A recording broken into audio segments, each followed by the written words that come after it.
Harrison Jr. touchdown. Marvelous Mark. Ball next to the end zone, dropped it in for Franklin. A majestic touchdown. This is Chasing the Natty, a college fantasy football podcast.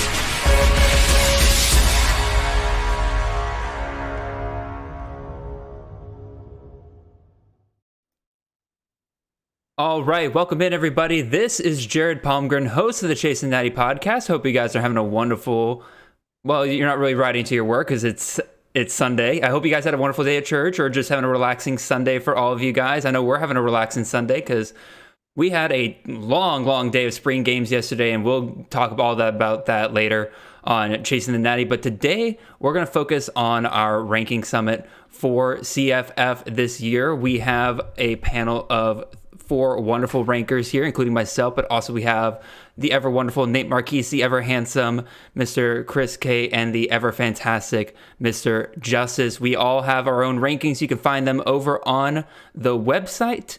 But today we're going to kind of break down first the top 12 at the quarterback and tight end positions, and then we're going to roast the crap out of each other for some of our terrible rankings compared to everybody else. So it's going to be a ton of fun today. So first, before we get into it, we'll start on the left over here. Nate, how are you doing today, man? I'm great, man. Happy to be doing the ranking summit for the second year with you. So it's going to be fun to chop it up here with Justice and Kay because they weren't on the summit with us last year. So no, they were not. It's gonna be good times, man. I'm looking forward to it. Kay, how you doing, man?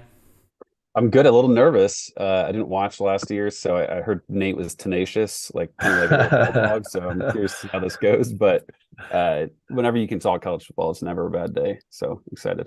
No, absolutely. And then Justice, how are you doing, man? I'm doing well. Great day of college football yesterday, and looking forward to talking about it today. All righty. I think that's pretty much it. Enough small talk. Let's get right into it. Let's start off with our quarterbacks here. Again, we have our top 12 consensus ranking quarterbacks here on the top, right here in the middle. I say in the middle. Good Lord, I can't speak today, y'all. It's just, a normal Sunday for me. Right there in the middle, but we could run through that, but I think it's probably more, it's better for y'all if we just kind of talk about how we feel about quarterbacks in general for college fantasy football this year. Again, a lot of you guys are C2C listeners, so you're probably sitting here thinking like, all right, start talking about the guys who aren't already on our C2C rosters. We'll definitely get to some of those guys, but Nate, I'll start with you. Again, we'll just kind of go from left to right here. Nate, what's your overall impression of quarterbacks in college fantasy football this year? Well, I mean, I think we've talked about it a few times on some of the previous Chasing the Natty pods. It's crazy deep at the top. At least it feels like it. I mean, we've got 6 or 7 guys that you could comfortably pencil in as like first or second round draft picks, and I would say it's at least been a couple of years where you could say that. Where usually you're getting QB7, as a guy you could wait on until maybe like the 4th round or something like that. But now, I mean, when you got guys like Penix and going in mid second round, it's clearly showing just how much depth there is at the top. After that, it seems like it kind of opens up a little bit, and it's more just kind of preference after you kind of get past that first tier.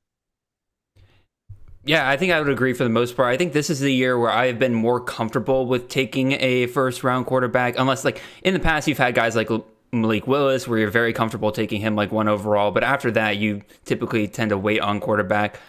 Guys like Frank Harris, who fall towards the end of the first round, I've been grabbing a ton of him this year. He's our QB2 consensus-wise, but he's typically your like 3rd, 4th, 5th QB off the board because you got guys like Bo Nix, Austin Reed, Drake May, all these guys typically coming off in the first round. Michael Penix kind of floats in between first and second round, depending on who you're drafting with. But again, he's clearly in that top tier. And then I don't want to say it becomes a mess after that point, but it varies greatly after that where some of these guys go. Like KJ Jefferson, I've seen him go as late as like the 5th, 6th round. I've seen him go as high as the 2nd round. But there's no consensus there whatsoever. Same with a guy like Tyler Shuck. We have him as QB7. I've seen him go as late as round 7. It's pretty crazy. Kay, your thoughts overall on quarterbacks this year? Yeah, I think I'd echo what Nate said. I think the top 6 to me feels super set in stone, and it's just more a matter of maybe the order you want to go about those 6.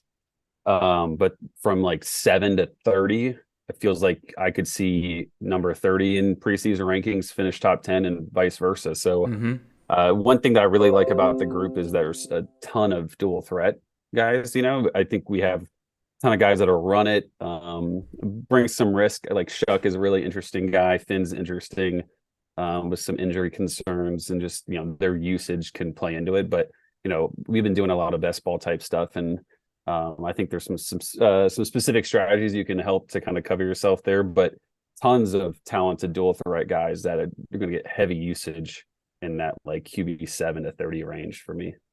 Yeah, no, it makes a lot of sense. Justice, your thoughts overall on quarterbacks? I mean, for me, I think it's a pretty deep year. I feel like, if I can't grab Caleb Williams, he'd probably be the only one that I personally would grab early. I'm probably waiting. I feel like you're going to get better value that way, and probably just as much, if not possibly better production with some of the later quarterbacks that you can grab in drafts.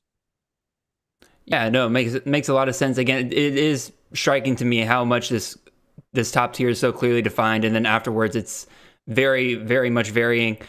I feel like we got a lot more quarterbacks to come back this year, like top tier CFF quarterbacks to come back this year compared to years past. Like there are guys like Bo Nix, who a lot of us were fully expecting to head to the draft. Michael Penix was another guy that a lot of people thought would take advantage of the good year and head off. And I think that kind of helped solidify the top tier of CFF quarterbacks here. Do you guys think this becomes the norm, that we're going to start seeing more of these guys kind of stick around, especially if they aren't like a clear top tier Devy guy? Like I imagine Drake May's probably not sticking around after this year. Caleb Williams isn't sticking around after this year. But if a guy like Jordan Travis, even after this year, you would expect him to go off to the draft. If he's not a guy that's being talked about being taken in like the first 3 rounds of the draft, I could see him coming back for an additional year. So what do you guys think about that? I mean, I would agree. I would liken it to like Hunter Dickinson and for college basketball, right? He just keeps coming back for the NIL money. I can see some quarterbacks that aren't really, thought of as, potential NFL quarterbacks doing the same thing. Nate, your thoughts? Yeah. I hope that's what it turns out to happen. As far as for college football, it'd be great if we get some of these borderline guys that maybe would have been, 3rd, 4th round pick, decide to come back and get paid off for it, and ends up making the player pool awfully really nice for college fantasy football. I think Jordan Travis is probably a good example of something like that. Who knows, maybe KJ Jefferson, something. But I mean, there's a handful of those guys out there that, Dylan Gabriel, that it's like, okay, the eligibility just never ends because of COVID. But I mean, the NFL is really not that interested, but they've proven they can be a really productive player at the college level. Yeah, and quarterback's such a money, like that's such a face of the franchise type position. Yes, that, sir. Like people are going to pay for it. NIL wise, like Frank Harris getting a 7th year was incredible for everybody included. Like Jaden Daniels from LSU is another guy I think people thought might go, but I think that was a wise move, of course. But like, this is going to be a super deep position, probably another year or two as those COVID years continue to get used up. And it's impacting transfer portal as well. I mean, everybody just assumed that Michael Pratt was a done deal to Florida, and then Tulane stepped up with a really handsome NIL package for him. And There he is. He's still staying at the G5 level, playing in that conference. So, I mean, it's not only impacting players returning, but it's impacting, player mobility as well. It's also impacting like your dynasty shares or C2C shares of guys as well. Like if you have guys that, aren't expecting to go off to the NFL, suddenly because of these extra years of eligibility and all these NIL deals, you are kind of getting probably a little bit more value out of especially these quarterbacks than you have been in the last couple of years. So definitely a lot to think about there. I say, boys, we get over here to the fun part. And for those of you who were a part of this last year who are listening now, the fun part is what I like to call CFF on trial. This is basically, if you've ever listened to like the Fantasy Footballers podcast and everything, they do like an explain yourself segment, pretty much what we are doing here. We have all of our rankings are available on Campus2Canton.com. A lot of players we are pretty, I want to say in sync with, but we have relatively ranked close to one another. But there's always the case where some of us are outliers compared to the rest of everybody who is ranking. So we're going to highlight some of those players today and do some good debate on them. We're going to go one at a time. Each of us will be up on the stand here. As you can see, I'm on the stand. Next, it'll be Chris, then Nate, then Justice. It'll be a mix of guys that some of us are really high on and a mix on some guys that we're really low on. You will definitely get to see a good mix of all of them. And while we're doing this, I forgot to mention this at the top of the show, we'll also be taking some questions that you guys have on CFF quarterbacks. Again, we have the guys we're going to be talking about today, but some of you guys are here to hear about very specific players, and you have questions about different quarterbacks. Where are they ranked? What do we think about them?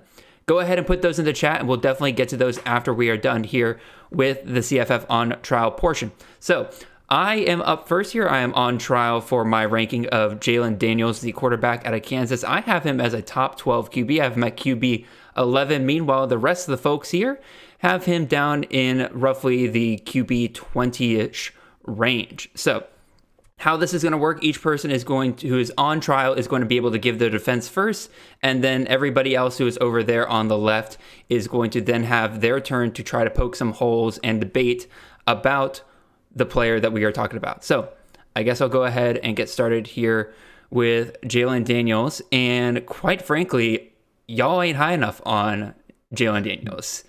Like, just straight up. Yes, he finished as a QB 71 last year, but there were a lot of health issues there, out for many, many different games there. And quite frankly, when he did finally come back at the end of the year, he just still wasn't his full self, and we got to see his full self in the bowl game. So let me break that down for you. Through the first 4 weeks of the season, first week, 20.46 points. Okay, like a fine performance, whatever. 29.26 points. Okay, now we're getting somewhere. Week 3, 42.62. Week 4, 43.26. He was the QB1 in all of CFF last year through 4 weeks into the season, and then he gets hurt. He has a poor week in week 5, and misses 5 weeks, and then comes back for the last two 17 to 18 point games. Again, coming back, still not fully healthy, but then what happens when you give him a month to get healthy? Well, we get the bowl game against Arkansas, where he comes in with a 55 pass attempts, completing 33 of them for 544 yards, 5 touchdowns, as well as 14 attempts on the ground for 21 yards and a touchdown. In which case that translates to 49.86 fantasy points. The upside is absolutely massive for Jalen Daniels if he is able to stay healthy. You pretty much have everything you want in a CFF quarterback in Jalen Daniels. You have a proven QB who is not going to be able to let go of that job so long as he is healthy. He is dual threat, and he is playing on a team with a bad defense that is going to force him to score on a week-by-week basis. And it also helps that he's playing in the Big 12 that basically lacks a ton of defenses that are going to be able to stop him. His schedule is great. His non-cons are Missouri State, a rebuilding Illinois defense, and Nevada. Oh, and he also misses 2 of the tougher defenses in the Big 12 with TCU and Baylor. They are not on Kansas's schedule this year. So that is my defense of Jalen Daniels. You guys are not nearly high enough on him. Okay, you want to take this one first since you're the lowest on him. Yeah, I'm actually kind of surprised at how low I am. I mean, it makes a lot of sense. I'm just concerned about the injury side of things. I mean, they just use him so much, which obviously we love, but that kind of bit him a little bit last year. And then I think Jason Bean is a little interesting. You know, I think Kansas is going to be pretty creative offensively, and how much does that take away from him? This is just such a deep group of quarterbacks that he just ended up at the bottom of my 20s. Do you have concerns about Jason Bean at all? No, I really don't. I'm personally surprised that Jason Bean did not transfer out. I think he would have done really well at a upper G5 level school because he only has 1 year left of eligibility. But I personally don't think that Bean's going to be a concern because the moment that Daniels was healthy enough to at least play, they put him right back out there. In my opinion, they put him out a little bit too early, hence why he didn't perform as well in the last 2 games. But even so, no, I'm not concerned. Let me ask you this, Jared, since you've got him at QB 11, which means are you comfortable with him in a draft being your QB1? Like if you're in a standard 2 QB draft, he would be your QB1. You'd be comfortable with that? Yeah, I would be. I would, especially if it is a draft where I've waited a little bit on QB, because he's the guy that typically goes around like the 7th, 8th round. Yeah. You'd be more comfortable with that than Michael Pratt? Yeah, I honestly think they're relatively similar for the most part. I guess here's my concern with Jalen Daniels. You mentioned the bowl game. He was obviously killer in that bowl game. Now Arkansas, I think, was maybe dead last in passing defense last year. If not, they were a bottom 5. They were absolutely atrocious. Very low, yes, atrocious against pass defense. But the 4 games prior to that, he averaged 12 points per game, and was over the course of the regular season. You mentioned how great he was at the beginning of the year.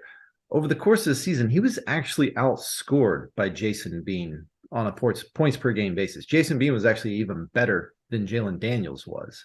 So I guess my concern is how much do we have to go by? I like him, but we're talking about, he had 4 games last year where he was really good, but he also had 4 games where he was really a bad option. If he was your starting quarterback, you were probably going to lose that week because he was going to get you like 10 points. So, and then what do we make of the Kansas receiving room? I mean, like, is that anything that we could trust? You know, I mean, those are my concerns. And then I guess my last point would be, name me another quarterback that's had fantasy football relevance under Lance Leipold. I think they've changed up the offense over there at Kansas. I mean, that silence was the end and the start of the list. Well, no, I would have said Tyree Jackson. Right? Tyree, he was solid. Yeah, he was solid. I was hoping, since that was probably when Jared was like 15, that he wouldn't have remembered that one. But thanks, Justice. Yeah. So that's, I guess that's my concern, is that for me, him to be a QB1, I have to be really confident that I know what I'm going to get, and I don't really know what I'm going to get with him. So I'll defend him a little bit here, Nate. So again, week 5, he gets hurt, 10.62 points in that game. They try to rush him back the next week. He gets 4.16 points. They realize it's a bad idea. They bench him again. So I don't know if you can really count those weeks as full fantasy performances when you're dealing with an injury like that. And again, you're a little bit more solid in the last 2 weeks that he finally comes back towards the end of the season. But like I already said, I still think they rushed him back just a little bit too quickly. And then you get to the bowl game where he basically gets a full extra month to get healthy, and then he's back to what he was doing at the beginning of the season. Yes, a lot of this is based on, like, if he is healthy, I think he's going to absolutely smash for them this year. But I don't love to assume that guys aren't going to be healthy, like they're going to get injured again. Like, you might say that, like, again, I'm the lowest on Curtis Rourke out of the bunch of us, because I'm concerned about his timeline to come back from the injury, but that's a current injury that he is dealing with. Yeah, Jalen Daniels is playing at all. I wouldn't be concerned at all about his health. That doesn't concern me. He came back. He looked fine in the bowl game. That doesn't concern me at all. All right, Justice, you got any holes to poke in me? So, I mean, you guys kind of touched on the 3 points I had, but I'll try to expand upon them a little bit. So the first concern I have is a little bit of concern with Jason Bean. I'm kind of using them on the field at the same time.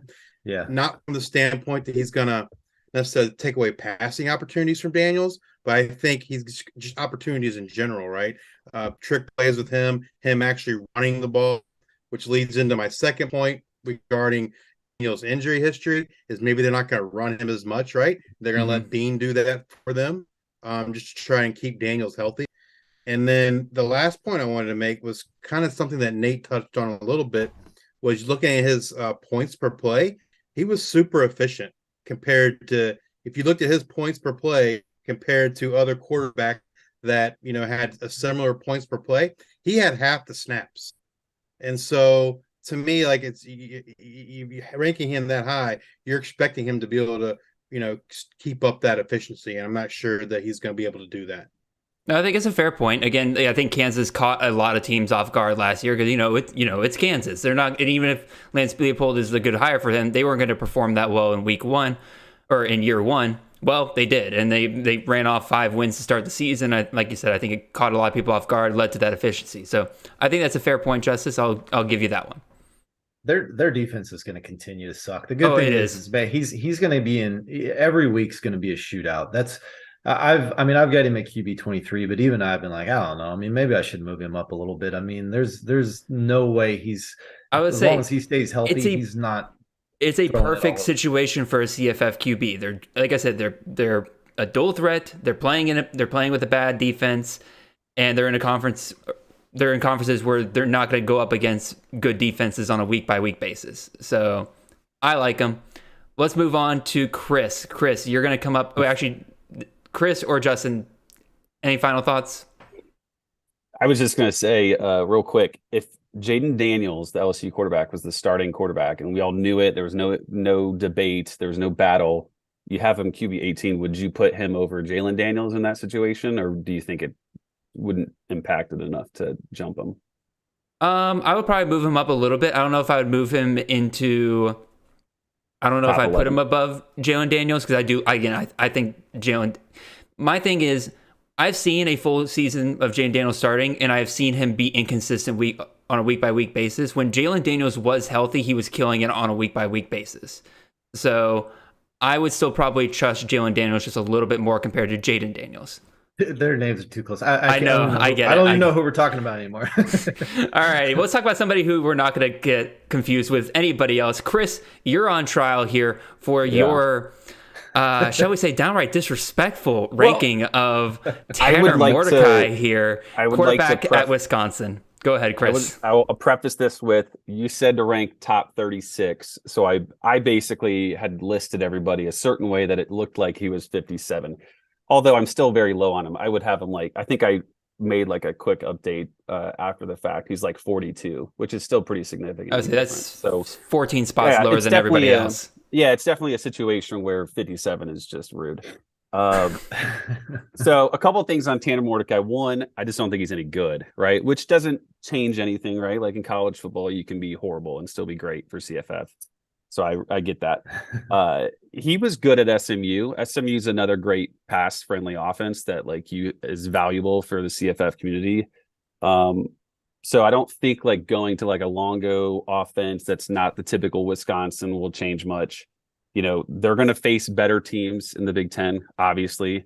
I think looking at some more generic, basic defensive stats, he's going to face 4 to 5 top 30 defenses. In terms of yards per game, yards per attempt, completion percentage, things like that. And the reason why I bring that up is because in 4 games in the last 2 years, he's played ranked teams. He's played them 4 times. He's got 1,000 yards essentially and 8 touchdowns and 5 interceptions. When you look at all the top 30 guys that I have, and even the top 40, a ton of them are dual threat or they're super high volume in terms of pass attempts. And the reason is for me, if you don't provide rushing value, then it's really hard to have big games. You just have to have an insane amount of touchdowns. You have to have a lot of yards. He could throw for 325 yards and 2 touchdowns, and that's 21 points, 22 points, depending on the scoring of your league. So he has to have pretty much everything right to be a top 30 quarterback like you guys have. I'll take a little bit more of the lower risk with some of these runners that I have ahead of him instead. So, plus he's just not very good. Just in addition, he's just not very good. Nate, you go ahead first, man. Yeah, I was gonna say, how dare you, man? Tanner Mordecai is a CFF darling, dude. Okay, yeah, I definitely have some strong opinions on this one. So let's tackle the first thing here, and that is the system that he's in. I mean, obviously, I'm a system guy. A lot of us are system guys here. The last 2 QBs under Phil Longo, obviously Drake May, Sam Howell, QB2, QB8 is what they were. I too am concerned about how much this system will translate at Wisconsin in the Big Ten, where they like to slow it down, jam it down your throat, just run it up the gut all day long. The gameplay is going to be a lot slower. I get that. Phil Longo was also at Ole Miss, and Jordan Teamu was his quarterback there. He was QB 29, which feels, if you take a look at Teamu and Tanner Mordecai, they feel very similar as far as their ability, the system. They're both playing in a way more challenging defensive conference than what Longo had at North Carolina. But he was the QB 29 there. Teamu was. And you'd mentioned, Chris, well, he's going to have to throw the ball a lot in order to produce at this level. Let's not forget, Tanner Mordecai was listed as a dual threat quarterback coming out of high school. And the last two quarterbacks, May and Howell, ran the ball 183 times and 184 times in that Phil Longo offense. I'd say his athletic profile is pretty similar to Te'amu, who ran the ball 116 times. I'm not saying that Mordecai is going to all of a sudden, turn into Malik Willis, but I do think that his ability to run will be a little bit of a factor here. And then you mentioned some of the issues with, big step up in competition. We're going from AAC to the Big Ten. Granted, I'll totally give you that. But let's take a look at the toughest three opponents that SMU faced last year. The two Power 5 opponents, TCU and Maryland, and then Tulane, who went on to win the Cotton Bowl. Tanner Mordecai averaged almost 26 fantasy points per games in those three contests. He threw for well over 300 yards in each of them. So I just think that it is going to be a step up in competition, but I trust the system, I guess, more than anything else. He feels like a pretty high enough floor just based on what you said. But I think the difference is, sure, he could have some rushing potential, right? But with their offense, with Braylon Allen, I have a hard time imagining he's going to get the kind of the touchdown equity he needs. Sure. Howell and May, in my opinion, are much better athletes. Probably May closer to Mordecai. But and Jordan Te'amu, I think, is a way better athlete. But they had 11, 7, and 6 touchdowns. I did a quick look. Yeah. And I think you could argue Cincinnati is the best team that he has played against the last 2 seasons. And both times he's essentially laid up giant disrespect eggs. To the Horned Frogs, national champion TCU, runners up. But defensively, I think we would all agree that Cincinnati is 1 or 2. Right? True. TCU was more of an explosive offense. I don't know where they ranked defensively, but I would imagine Cincinnati was pretty close. So the problem with Cincinnati was that their O-line just completely folded in that game. He got killed in that game. He had negative 41 rushing yards, just sacked over and over and over in that game. I think that was part of it. Not entirely Mordecai's fault there. And he also got hurt in that game as well, if I remember correctly. One final other piece to this would be he had this huge, amazing 9 touchdown game against Houston. Is that really going to happen again? Right? 33 touchdown passes and 25% of them came in one game. Super friendly SMU offense, 57 is just criminal. I 100% agree. But 40 to 42 range, which is where I would be if we were to go further and to officially have a further ranking, it feels pretty good to me considering the other options out there. So it's interesting you bring that up, Kate, because that's kind of where I went with my prosecution here. Because you mentioned this is why you don't give away your stuff in the Slack chat before we get started here. You mentioned that Houston game, and it is a fair thing to say. Again, you're not going to expect that performance every single year from somebody. I don't draft Tanner Mordecai expecting to get a 60-point game out of him some point during the year. But let's take out half of that Houston game. I don't think it's fair to take out the full Houston game because again, right. Let's take half of it. Let's take 31.28 fantasy points away from him for his total. That brought him, he finished as the QB 23 last year. That would have brought him down to QB 40. I think that more than averages out, though, some of QB 40. If I'm drafting him as QB 27 and I get QB 40 out of him, that's not the worst thing in the world, in my opinion. Now, QB 40, again, that's still a bench QB, but, it's worth rostering. The other part of it is you say that, that overinflated his total production for the year. Well, I would argue that it helped kind of bounce back from 2 games that you wouldn't expect out of him on a week-by-week basis. Again, you have UCF, where that was just terrible touchdown luck. Dude was averaging 2.4 passing touchdowns per game, and just for some reason, he passed for almost 300 yards in that game and just couldn't find the end zone. So I would say it balances that out a little bit. And then also, again, week 8, he gets hurt. And then week 9, he's out. So I would say if you got the full 12 games out of him doing what he's supposed to do on a week-by-week basis, everything averaged out in the end there. I think it is a good point, and it is something I always bring up. When you have these guys go up from G5 to P5, there is definitely a little bit of concern. I'm concerned about what he looks like in the Big Ten, and Big Ten is known for having pretty good defenses, unlike the Big 12. So that's a very good point I would give you there. And then similar to what Nate was saying, you talk about his rushing and everything. I think we've seen that he can rush if he is asked to. I don't think at SMU he was asked to rush a lot except for Navy and Houston. And those are the two games that when he was asked to do so, he was able to rip off some pretty big runs during those games. I think Phil Longo will ask him to run a little bit more, as he has done with Sam Howell, Jordan Teamu, and Drake May. Because Drake May, I don't think a lot of us were expecting him to be a dual threat guy until he showed it last year because Phil Longo asked him to in that system. So I think QB 27 is more than fair, especially considering the last two QBs were, like Nate said, QB 2 and QB 8. Bring him down to QB 27. I think you more than account for that increase in competition. What are you guys are big, and Justice, I'll give you a second to speak your piece. But what are your guys? You guys, I know Nate and Jared, you guys are big fans of horrible defenses, right? Yes. And like good pace of play. I think we'll probably see a much better pace of play from the offense, right? You're not going to get the same old Wisconsin stuff, but like Wisconsin's got a great rushing attack. They don't really have a backup quarterback, and their defense is very good, or it's typically very good. Does that play any? Did you guys consider that at all when looking at the ranking? Yeah, I mean, I touched on this in the article I wrote about Phil Longo. My biggest concern is this is the first time he's had a defensive guy be his head coach, right? I mean, Mac Brown really isn't involved in offense or defense. Same thing that he had at Ole Miss. I mean, Luke Fickell is a defensive guy. Like, that's what he does. So I think that concerns me a little bit. Yeah. No, I definitely think it's a fair point about it. Again, I think that bringing him down to QB7 still accounts for that. QB 27, excuse me, kind of accounts for a lot of that still. All right, Justice, your prosecution of K. So you guys, again, have touched on a lot of these, but Alongo quarterback the last 4 seasons, the worst finish was quarterback 16.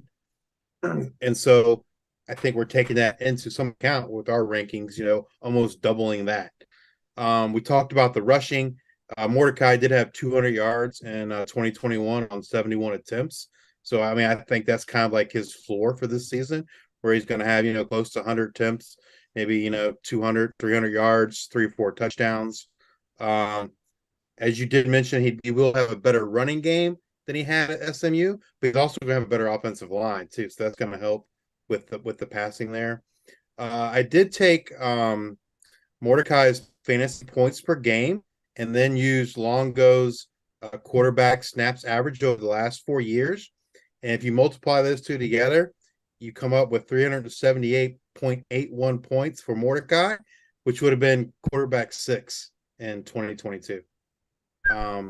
That's kind of aggressive, but that's just kind of looking at what Mordecai did at SMU in terms of his fantasy points per game and what Longo's quarterbacks have traditionally done in terms of snap counts. And then the last point, which, Kay's kind of already addressed a little bit, I had that, by ranking him at 57, you're saying he's worse than Brady Cook, and that's just kind of like ridiculous. Yeah, that would be, absolutely. Hence the update. Yeah, and I will say, Jared said rank your top 36. I just kept putting. What do we got to do to get you to move him inside your top 36? What do we got to do to you be comfortable with Tanner Mordecai as your QB3, man? Why do you hate Phil Longo so much? I don't hate Phil Longo. I hate Tanner Mordecai. So no, I can see it. I would stick to like the 40-ish range, but I can understand why you guys would want him in the 30s. Like there is obviously a lot of benefits, right? And I'm a huge fan, whether it's any position and skill position. It's like you don't have to be good to actually produce. So, I mean, like I have Davis Brin ahead of him, right? Maybe it's just one spot, but like is Davis Brin any good? No, but like the scheme and the offense seems to fit really well for him, and he showed it last year that he was good. So, I can, like 57 is criminal 100%. I feel good about like 40, 41, 42 though.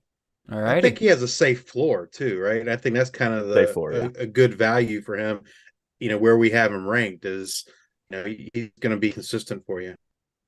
There's probably not a world in which he plays bad enough to lose his job, like we could say about some other guys that are in that kind of 36 to 48 range.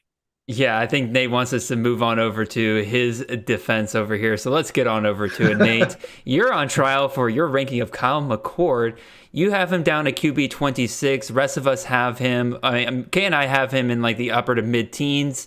Justice, you have him at QB9, which almost is his own on trial segment right there. Hold up, you don't have him upper to mid teens. He's QB 13 and QB 15. Sorry, I'm thinking upper as in like I had that backwards. That backwards. Like ranking, he's in terms of ranking, he is upper compared to guys I have down in like 17, 18. Sorry, I meant mid to low teens, and then Justice has him at 9. So I have him right there in the middle. So technically I was right on my own ranking. So Nate, you're on trial, sir. Give us the prosecution or the defense of your ranking of Kyle McCord down at QB 26. So full disclosure, I actually had moved him down a couple of spots even before yesterday, before we locked in our rankings for this. So he's actually down closer to QB 28 for me now. Show of hands, who here thinks that soon-to-be first-round pick and 2-year Buckeye starter C.J. Stroud is a better quarterback, fantasy or otherwise, than Kyle McCord? I know where you're going with this, and I think you're probably right. Right. Okay. So we all agree that C.J. Stroud is a better quarterback than Kyle McCord. C.J. Stroud, fantasy points per game last year, finished QB 26 in fantasy, CFF, QB 26. C.J. Stroud played every game. He did not sit, unlike most of the Ohio State Buckeyes there. So my concern here is that I do think that his ceiling is somewhat limited because that offense it's changing in certain ways. CJ Stroud just simply doesn't have, he didn't have the volume, and I don't expect Kyle McCord to have the volume to produce as a high-end, QB, be like a low-end QB1, high-end QB2, pass volume-wise. The defense has gotten better there at Ohio State since they hired their defensive coordinator. They're going to be better this year. The defensive front is incredible. They're going to really just murder teams, and they're going to have to run the ball a lot to keep the plethora of running backs that they have there happy. I mean, they've got a deep stable of running backs, and to keep them out of the portal, they're going to have to run the ball a lot. My other concern is with his floor. We're talking about Devin Brown being his backup, one of the legit best backups in the country, if that's how it essentially plays out. So if he does have a couple of bad games, why wouldn't they just move on and give Devin Brown a shot? So there's, I guess, my concern with, he doesn't really provide a super high ceiling. He doesn't provide a super high floor. He provides zero rushing upside. We know that. He's not athletic enough to provide any rushing upside whatsoever. Let's talk about just real quick about what happened in the spring game yesterday. Okay, so I put this ranking out before we even saw the spring game. This is a guy that threw, I get it, they were playing vanilla on offense, but through 8 possessions, the first 8 possessions in the spring game had 0 points. Sorry if you guys hear my daughter in the background. She's all right. She's also not a Kyle McCord CFF fan. Put that on record. Liv Marchese, not a Kyle McCord fan. But through his first 8 possessions in the spring game, 0 points. He had 2 INTs that were just flat out dropped. One of them should have been a pick 6. He had 10 possessions. He scored 1 touchdown in the spring game. So there's my concerns with Kyle McCord. I don't see the ceiling for him to be ranked that high, and I don't think his floor is as safe as what you might think for most Ohio State quarterbacks. Thoughts? I would argue that his poor performance yesterday was partially because Hold on, okay. Let's have Justice go first. Justice has gone last in every single one of these so far. That's a 2-time Heisman winner. We're gonna have him go first this time. The guy, man, he ripped off a 40-yard touchdown run. I saw it with my own eyes. Archie Griffin's back, baby. So I know Nate talked about where Stroud finished in a points. Was it points per play used or points per game? Points per game. Yeah, points per game, 26, QB 26. So my stats are going to be a little different because I just looked at like total points from the CDC website, and the worst finish for Ohio State quarterback was quarterback 14, which was this past season. The other was quarterback 10, quarterback 3, and quarterback 2, and quarterback 4. They have an embarrassment of riches, right? Like, I mean, Nate did talk about the running game, but even at the wide receiver as well, they aren't afraid in terms of running up the score. They do it year in and year out. I'm not as concerned about them like running it overly to try and prevent the running back from going to the portal, because the two running backs, Mayan and Henderson, I assume they're gone after this year anyway, right? So you're not keeping them anyway. They're going to go off to the NFL. You have the finger injury with Devin Brown, right? And I'm not saying these are the same thing, but what if it's a situation where Joe Burrow broke his hand and Dwayne Haskins kind of sees that opportunity?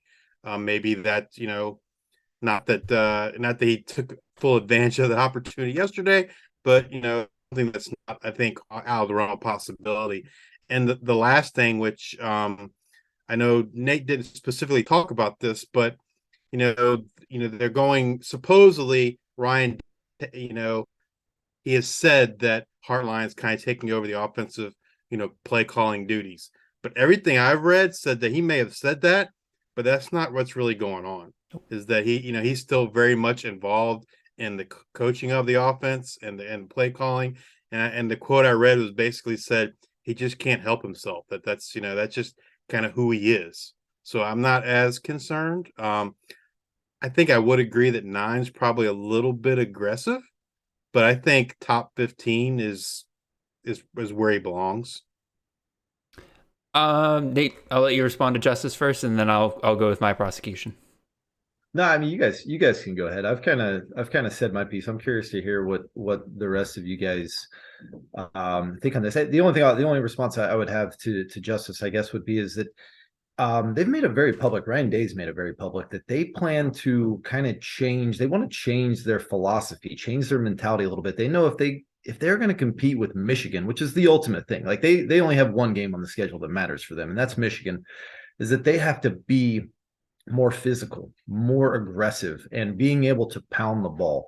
So I can picture a lot of these games early on where they're really just trying to dominate teams at the line and try to pound the run game a little bit, which again, like I said, I think concerns me for the pass volume ceiling that we're looking at with Kyle McCord.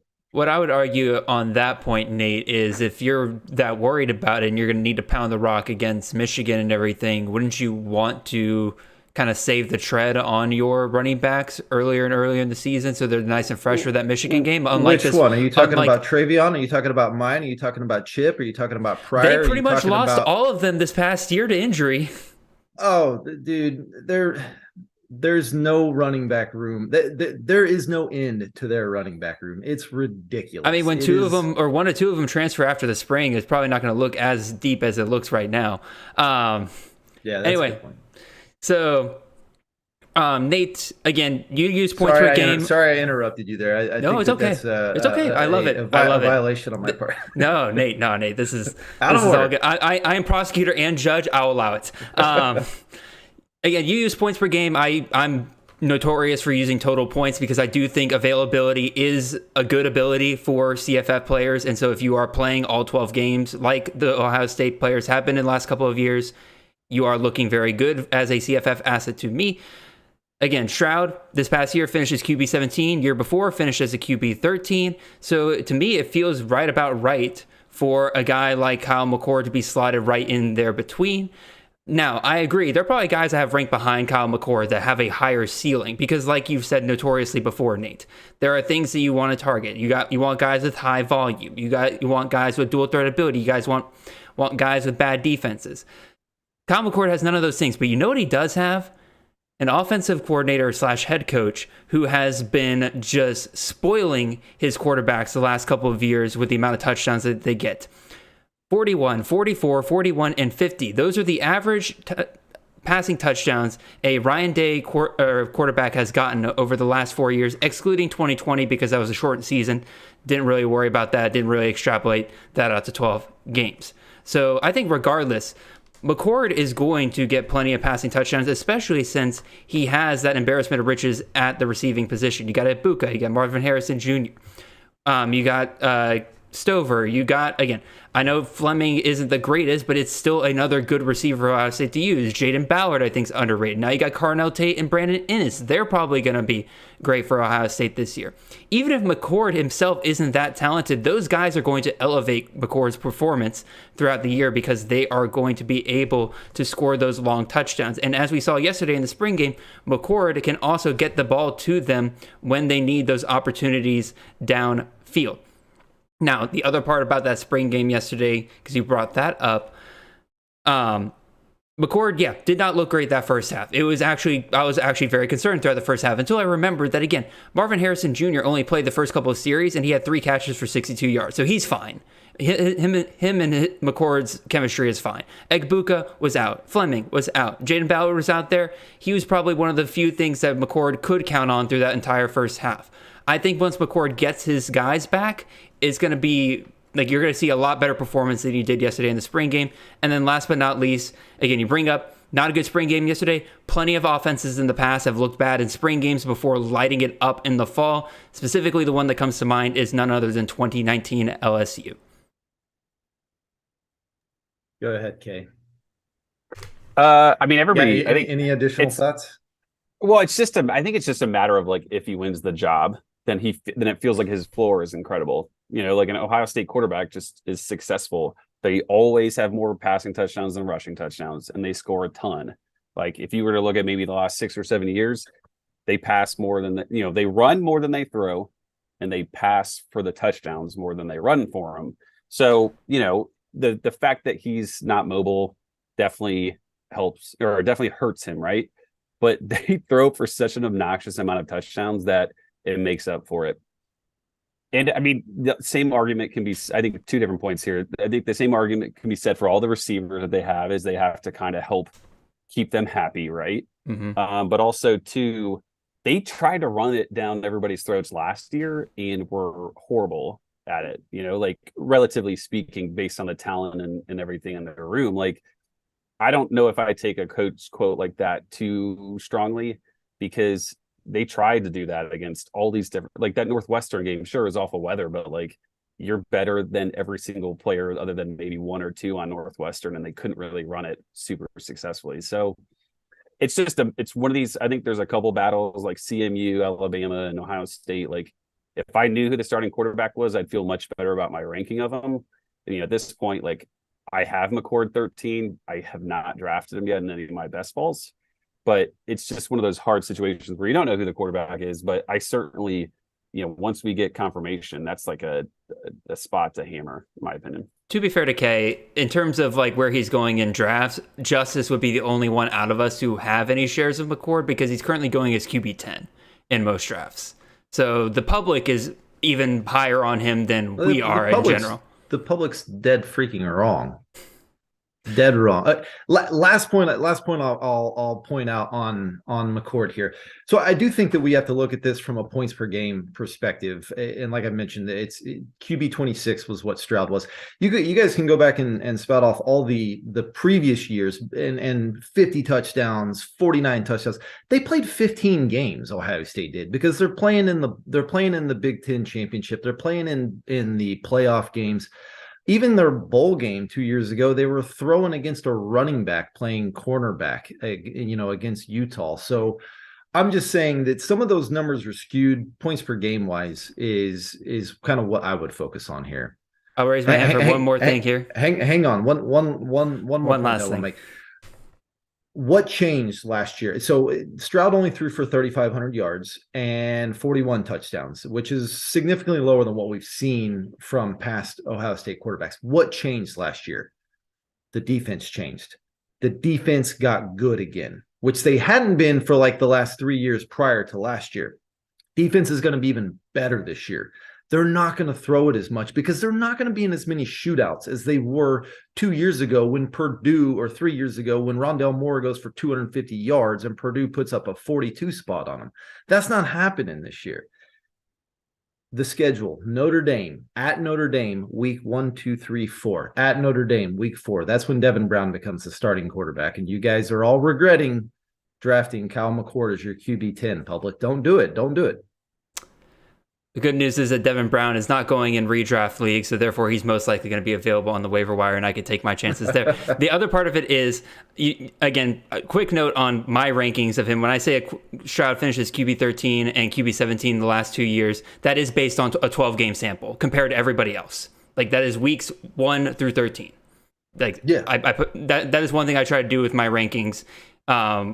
In terms of like evaluating everybody at the end of the year. That's fine. So Stroud, who you admit is a better quarterback, finished QB 17, yet you have Kyle McCord, who you admit is a worse quarterback at QB 15. Relatively, but I still think that regardless of who is in that system, they're going to produce. Dwayne Haskins, we found out once he got to the NFL, not a good quarterback.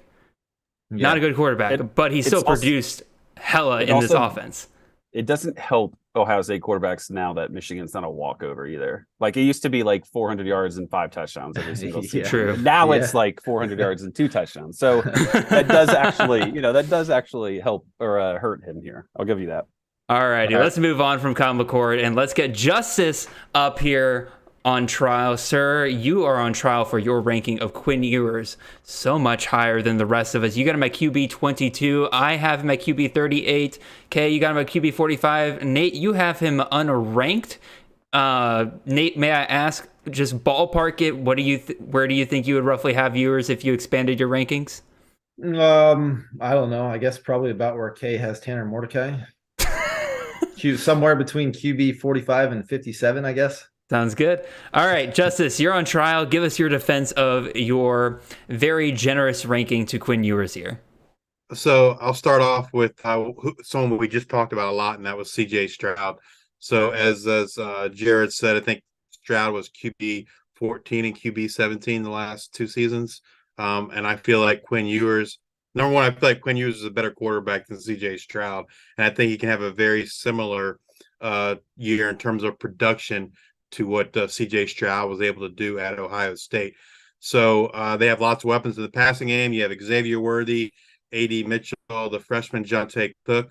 Hopefully they get Isaiah Nayor back. They also have Jatavian Sanders. So they got a plethora. Like the wide receiver and the pass catchers, that's the strength of their offense, I think, along with Ewers. They lose Bijan and Rashawn Johnson. So they lose a lot in that running game. So perhaps the running game won't be as effective as it's been in years past. Plus, they're breaking in, a new starting running back, whether it's going to be Brooks or Blue or the freshman, Baxter. They still got to break in that new running back, which I think will lead to a heavier reliance on the passing game. Their defense, I think, will be likely worse than they were last season. They lost both of the starting defensive tackles. They lost, starting linebacker and DeMarvion Overshone. So I expect them to be a lot worse than they were. The Big 12 is not known for defenses. So I expect a lot of more shootouts and scoring opportunities for them. And then another thing that I think people really haven't talked about with Ewers is I don't think it's unquestioned that he's going to be used in the running game. He wasn't asked to do that last year, but they had Bijan and Roschon. But perhaps this year he will be. Just for example, his sophomore year of high school, he had 83 carries for 568 yards and 9 touchdowns, right? So he is able to run the ball if he's asked to do that. And I think, of all these points I've made so far, I think we can look at the bowl game versus Washington to kind of get a glimpse of perhaps what life without Bijan, without Roschon is going to look like for that Texas offense. And surprise, they relied very heavily on the passing game in that bowl game. He had 369 yards passing in that game, 1 touchdown. His points per play in the bowl game were 0.31 points per play. Again, like I say, he had 369 yards and 1 touchdown. I think it's reasonable to assume, right, he averages 2 touchdowns a game. So if I just make that one change, that brings him up to 0.37 points per play. He used that against his snap count in this past season. That gives him 310.35 points on the season, which would have made him, according to what I have, QB 14 in 2022. As someone mentioned in the comments, he looked really good in the spring game. He was 16 for 23, to 70% completion rate, 195 yards and a touchdown. All the reports I think have kind of come out to say that the game's slowing down for him. So he's making quicker, better decisions, quicker reads. And I think the results on the field are going to show that. I think he's a Heisman hopeful, right? Or at least, Texas is going to hype him up to be that way. And so I think they're going to want to showcase him. And I also think Texas is going to obviously want to win Big 12 on their way out. A couple of last points I wanted to make. In 2022, he had a big-time throw rate of 6.3%, which was 13th nationally, 8th in the Power 5. But yet he only had 2.4 seconds to actually throw the ball, which was the lowest in the Power 5 of all the quarterbacks. That big-time throwing percentage was higher than Caleb Williams.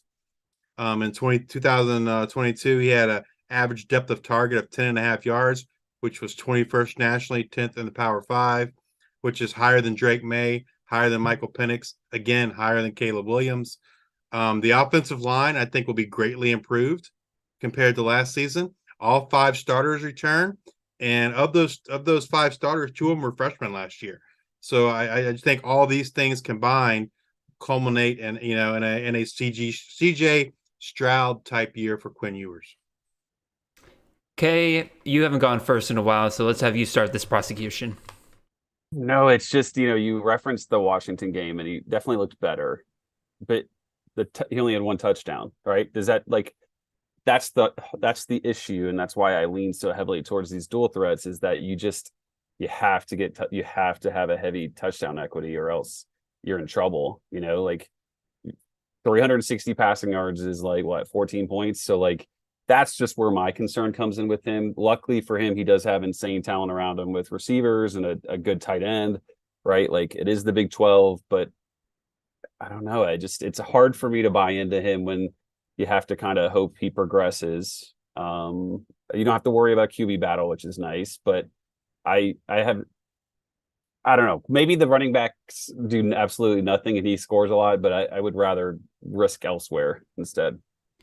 So I'll go next. Sorry, Nate, if you were ready to say something, but I'll come up next as probably, I'd say, out of the 3 of us, who is the most sympathetic to your ranking, Justice, because I, like you, when I was writing down my notes, I see the path to CFF relevance for Quinn Ewers this year. I considered him the biggest bust in 2022 based on where he was being drafted and where he ended up. He ended up being the QB 108 last year. So there's abysmal finish compared to where he was being drafted. I think he was being drafted in the top 20 QBs pretty consistently. But I see what you see. I see the absolutely insane weapons, similar to Kyle McCord. When you have those insane weapons, a lot of times you don't need the rushing upside. You don't need the insane volume when you have guys that are just that efficient or that able to get open. So I see it. But I still think my ranking of QB 38 reflects that a little bit better than something as high as QB 22. And again, a lot of that still comes from the fact that, again, I think I could see a potential Mac Jones season here. Again, year 2 as a starter, a lot of things improve for him. Like you said, that offensive line. But again, without that rushing upside, again, last year he had 5 games with negative rushing, 0 games with 20-plus rushing yards. Again, like you said, they might use him in the run game this year, but I kind of disagree with you on this, Justice, in the fact that, yes, they don't have a proven number 1 guy. They don't have a Bijan, right? At least right now, I don't think they have a Bijan. But they have some good options. They got the triple Bs. They got Brooks. They got Blue. They got Baxter. I think all 3 of those are going to be more than enough for Texas to not have to involve Ewers in the rushing games. I don't think he's going to get more volume there. So that's kind of where I'm at with it. Again, I see it. I see the bounce back this year for Quinn Ewers, and that's why I have him around QB 38. That puts him around a range that Chase Bryce finished near last year. So I could see a season like that for Quinn Ewers where there's definitely an improvement, but I'm not drafting him as my QB2. No way. I think, people had unrealistic expectations for him last year, and I think people are overcorrecting this year. That's just my personal opinion. I think, I don't think that a CJ Stroud type season is that out of the question for what Texas's goals are. All right, Nate. I think you bring up a great point there, Justice. People are probably overcorrecting the other way on him. I'm probably, guilty of that as well. I will accept that he's a very high floor guy, like you mentioned, incredible receiving options that he has to throw the ball to. Sark has strong QB production in his history. The difference for me is what you've got him ranked QB 22. That's inside your QB 2. As far as that'd be your second quarterback on your roster, basically. And I just have a rule. My QB 1 or my QB 2 just either have to have really high rushing upside or have to have elite top tier passing volume. And I don't know that he fits in either one of those buckets. And I guess that's my concern. When I'm drafting a guy that high, I'm probably less concerned about the floor, more concerned about what kind of ceiling does he have. So I think Jared's point of Mac Jones is probably a fair, best case scenario. If everything goes right and he becomes crazy efficient as year 2 starter there for Sark, maybe we get that. I don't know that I'm buying the CJ Stroud comparison. I think I heard you say you think Quinn Ewers is a better quarterback than CJ Stroud. Is that right, Justice? Yep. Yeah. See, that's for me, that's a stretch. I haven't seen the accuracy. I mean, CJ Stroud is just a pinpoint accuracy, and I don't know that I see that with yours. He does have arm talent, but I just don't know that I see that. But I mean, that's just kind of where I sit. I don't know that the ceiling's there. Do any of you guys? Malik Murphy's the name of the backup, right? Yes. Big kid. Do we think there's any chance, in order to keep him out of the portal too, that they put together goal line packages for him? He's a monster. I don't think they're concerned about it, because if they were concerned about it, they have Manning too. So I don't know that they're concerned about Malik personally. Yeah. But Sark came out and said yesterday that there's not a battle for quarterback. That it's the battle for the backup. But in terms of packages, that would just be a good guess maybe as to yes or no. But I don't think we have any lead. I think if Malik's in there in the goal line packages, I think that probably speaks more to the running backs necessarily than Ewers. But I don't know that I can buy that he's going to get much rushing, that there's going to be any rushing upside for Ewers. I just don't think Sark's going to do that.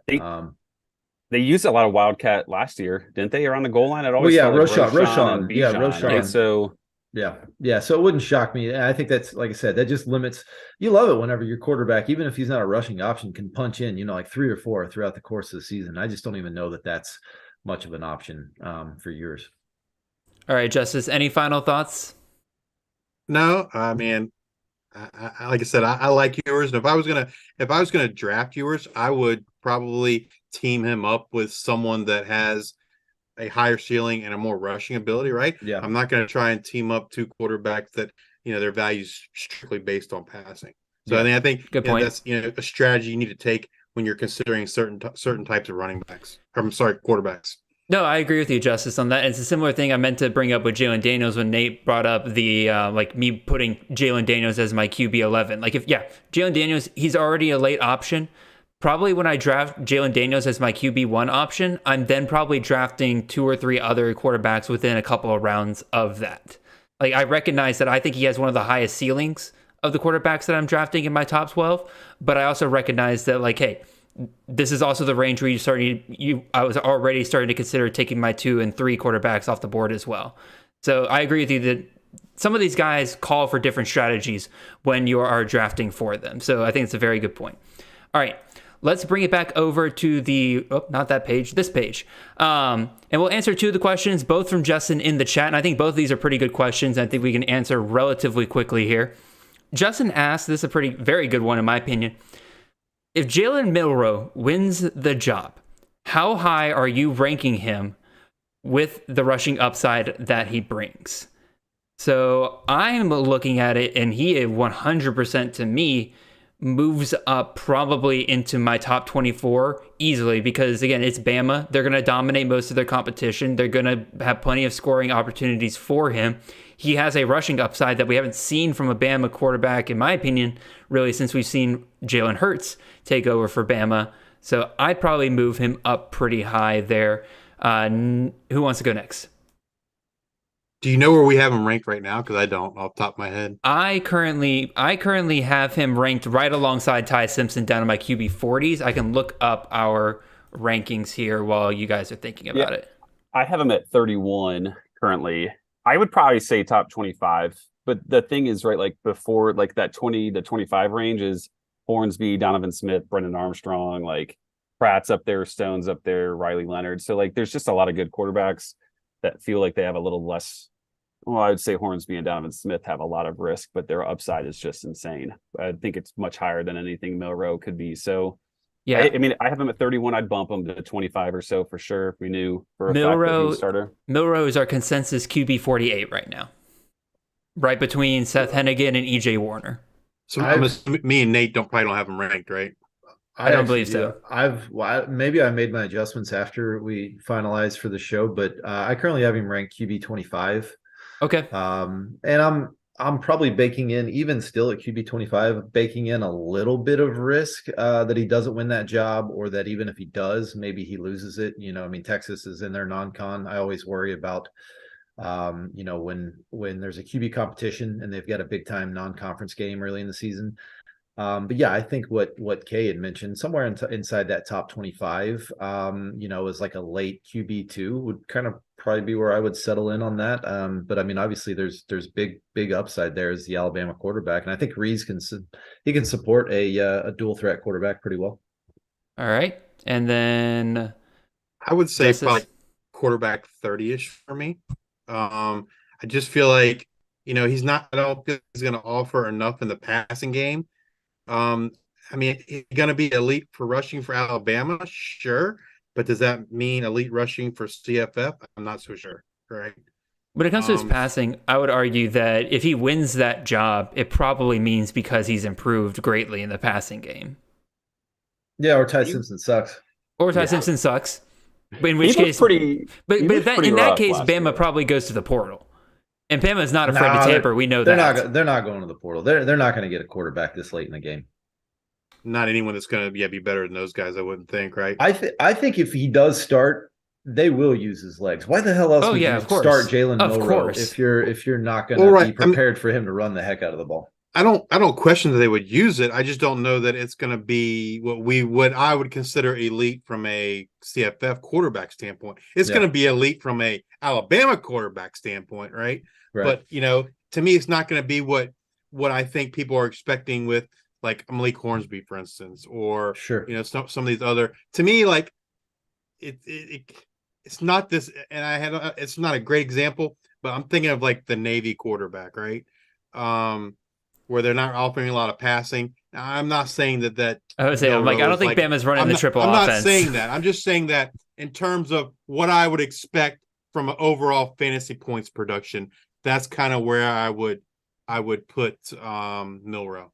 Okay. He looked pretty rough against A&M last year, albeit like pretty much his first action. I mean, he saw other snaps, but those were huge blowouts against bad teams. Yeah. And they pretty much just like pounded him. And then he would scramble randomly, right? Yeah. Mm-hmm. I would imagine it would, if he wins the job, it's because he's better. But I don't think like the nice thing about him is he's so big. He looks very sturdy. I mean, like he got hit a bunch in that game and he was perfectly fine. They're going to use him around the end zone. So like, there's some definite positives that should create a pretty high floor, which is like that 25 range. I just don't think he has like the upside of the previously mentioned guys to rank him higher. All right, we'll move on to the second question here by Justin. Again, great first question, Justin.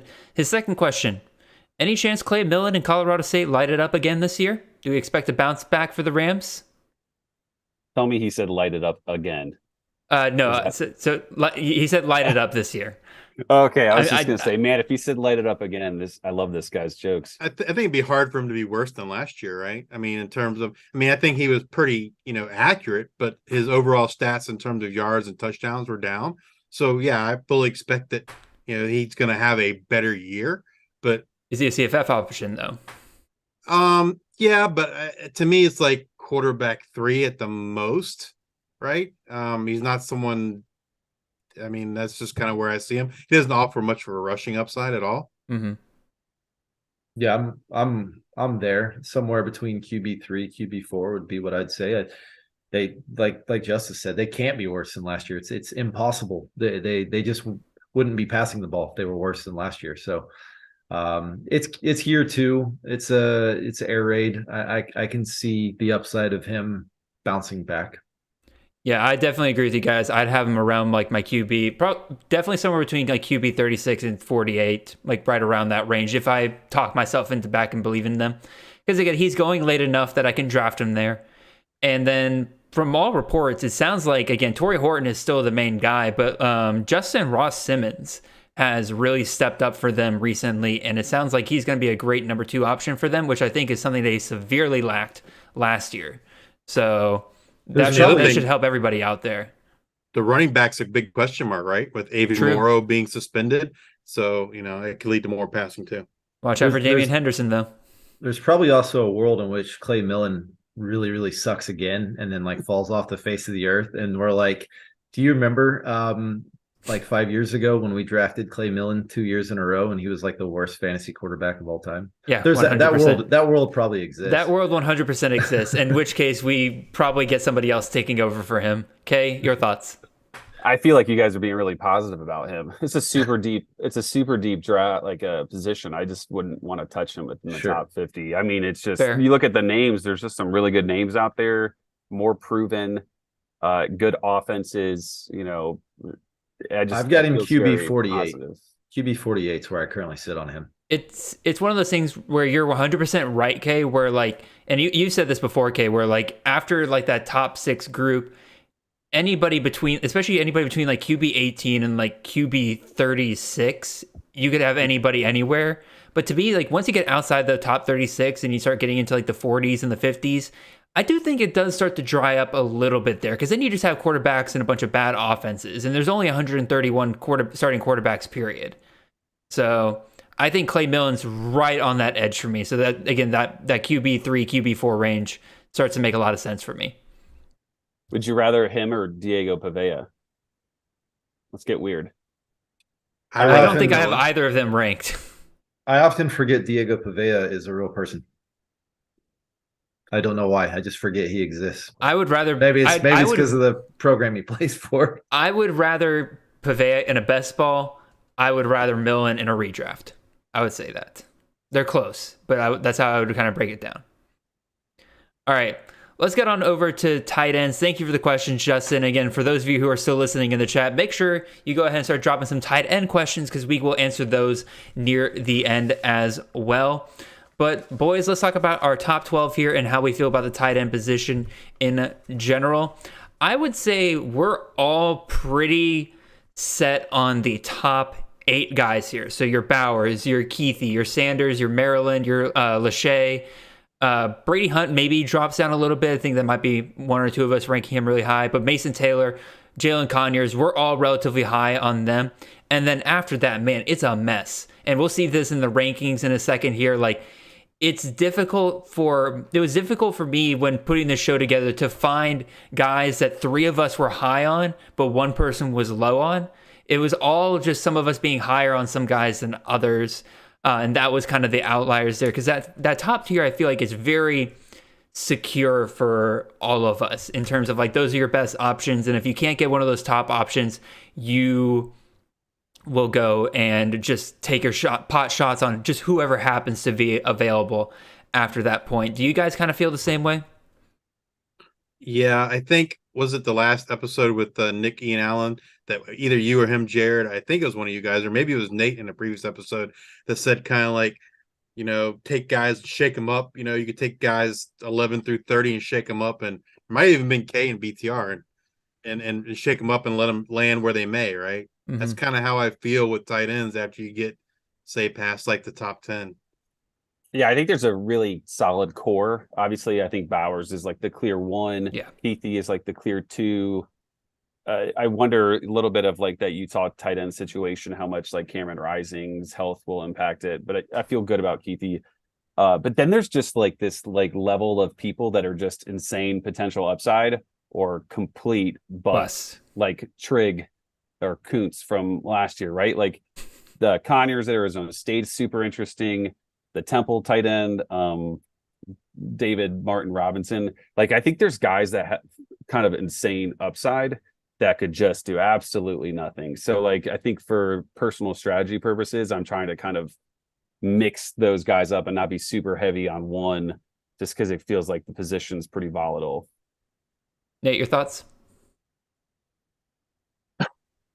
Excuse me. Yeah, I've Great been thoughts. kinda Love it. I've been all over the place with my tight end rankings. I've jumbled them up and moved them around continuously. It feels like over the last few weeks. There's a lot of guys like I like, but they all seem to have question marks. I like Mason Taylor at LSU a lot. He's injured right now. I like Seydou Traore a lot. I haven't heard a word about him since he transferred to Colorado. He's kind of just disappeared. I think Luke Lachey would be a top 5 tight end if Eric All didn't transfer in there and be, the roommate of what's his face, the Michigan Cade McNamara. Yeah. So it's just kind of weird situations like that where I think that there's value, but they could also end up being really, really bad. And so I don't know. I've just kind of gotten to the point where I'm like, I think I'm just going to wait on a lot of tight ends, and just take shots later on and see what happens. Well, it's interesting when you kind of reach that point where like you realize that there's not a lot of great options. You kind of go one of two ways. Either you become the Chris Moxleys of the world where you're willing to draft a guy like Brock Bowers in like the first round of your drafts because you just see that much positional advantage compared to the rest of it. Or you're the Nate Marcheses of the world where you're like, all right, there's not a ton of great options. It's not worth me reaching up for any of those guys because all of them have question marks pretty much except for maybe Bowers.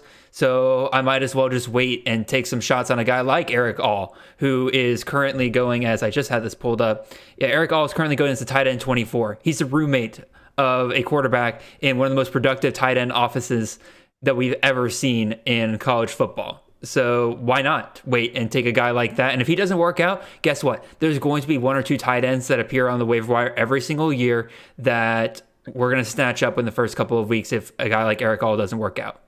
Did you guys know Iowa only currently has 4 scholarship wide receivers? It doesn't surprise me. For their entire roster. Isn't that crazy? 4. They're probably totally okay with it. Some programs continuously run 5 wide receiver sets. Iowa couldn't even do that. Not with scholarship players, no. Well, I think there was one that just recently announced they're transferring there. I think I saw it this morning, but off the top of my head, I can't remember who it was. Okay. Good. He's already their wide receiver 5. That's hilarious, actually. All righty. Anybody else have any kind of final thoughts on the tight end class as a whole this year and everything before we move on to some of us being put on the spot here? All right, silence speaks volume. So let's go ahead and put Justice back up on the let's put you back on trial here, Justice. Let's switch you over to your tight end here. You, sir, have Mr. Theo Johnson, tight end out of Penn State, going up as your tight end 22. I have him at tight end 36. Kay also has him at tight end 36. Nate, you have him unranked. I have a feeling you roughly put him around the same area as Kay and I, if not a little bit lower. I think that's fair to say. So, Justice, what do you love about Theo Johnson here at Penn State? Well, I think Penn State's one of the programs that traditionally, right, has been fairly fantasy friendly for tight ends. Over the last few years. But so Theo, more specifically, he moves into the starting role at Penn State. He has chemistry with Alar. So last year, Theo was on the second team, same as Drew Alar. So I think they have chemistry together.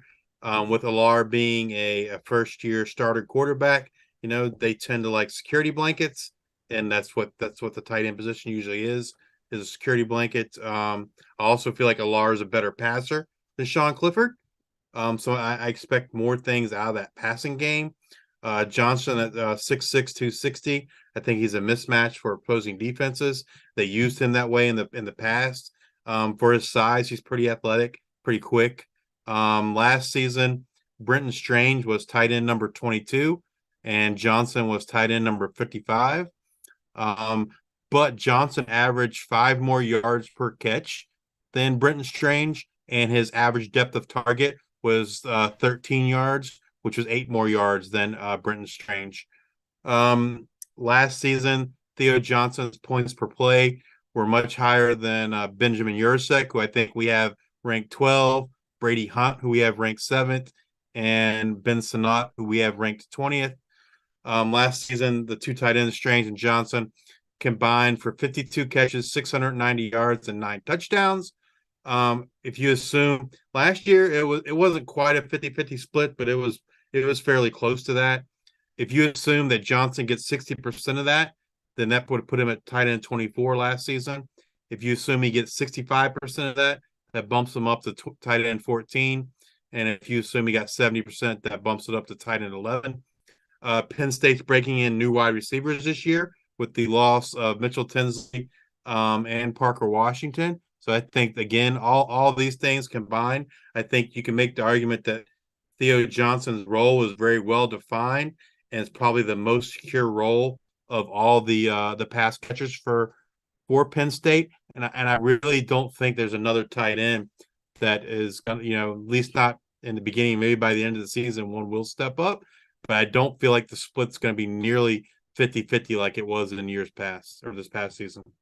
Justice, I have one question for you. You keep talking, you mentioned at the very beginning that the Penn State tight end has been good for us in fantasy in recent years. In the last 4 years, how many times has a tight end received more than 400 yards? Well, I don't know off the top of my head. I would just say that, like, the answer is once, and that is Pat Freiermuth in 2019. And I think the last 3 years we've been chasing that, because I remember Brenton Strange has been drafted right around that range in tight ends the last couple of years, and we keep saying, like, oh, the upside is a Pat Freiermuth season. Upside's a Pat Freiermuth season.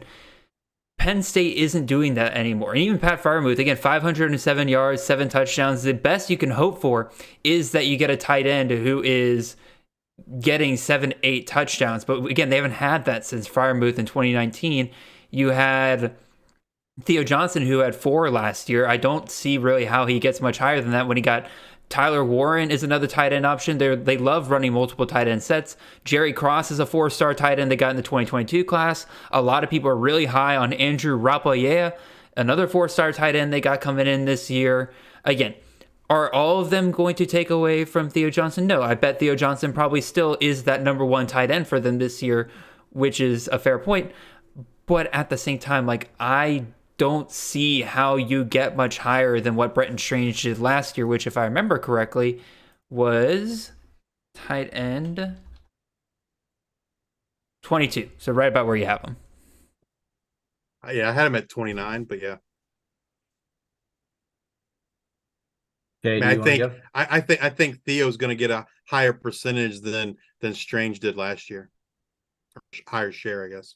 I think the problem is it's just like such a touchdown dependent maybe position for Penn State. Like Strange and Theo Johnson had pretty good seasons last year, but like you combine them, that's an elite tight end option. But because of the way they utilize tight ends, like he'll probably end up in the 20s, right? But I think, Nate, you've talked about this in the past. Like with tight ends, I kind of want to like try to find like the upside. Mm-hmm. Like, do I feel great about the 8 points, 7 points I'm probably going to get out of Theo Johnson every single week? And then maybe that 1 or 2 weeks where I get 13, 14, 15, like it's possible to do that and be okay with it. But I just think for me, I'm looking a little bit differently at like how I target tight ends. Yeah, I'll piggyback Case point there. I think that's a great point I mean, with tight end, I'll kind of touch on this whenever I talk about my tight end and defense of him. But yeah, I do kind of believe in that theory of, okay, go for upside, go for ceiling, go for a guy that you think has potential to be a top 5 tight end. If it doesn't work out after a few weeks, drop him, move on to another guy that's going to be okay, because there's just so many tight ends, there's so many options that are going to be there on the waiver wire. I think like Justice had mentioned, this is a good program for tight ends, but and you kind of touched on this as well, Jared. The Gesicki's and Freiermuth, this is before Mike Yurcich took over as offensive coordinator. Mike Yurcich just doesn't have a great history of using tight ends that much. At Texas, he didn't use them. I mean, their tight end was like their 8th wide receiver. At Oklahoma State, they used them almost non-existent. Jelani Woods was his tight end at Oklahoma State. He had 7 catches, and we know what kind of a freak show Jelani Woods is.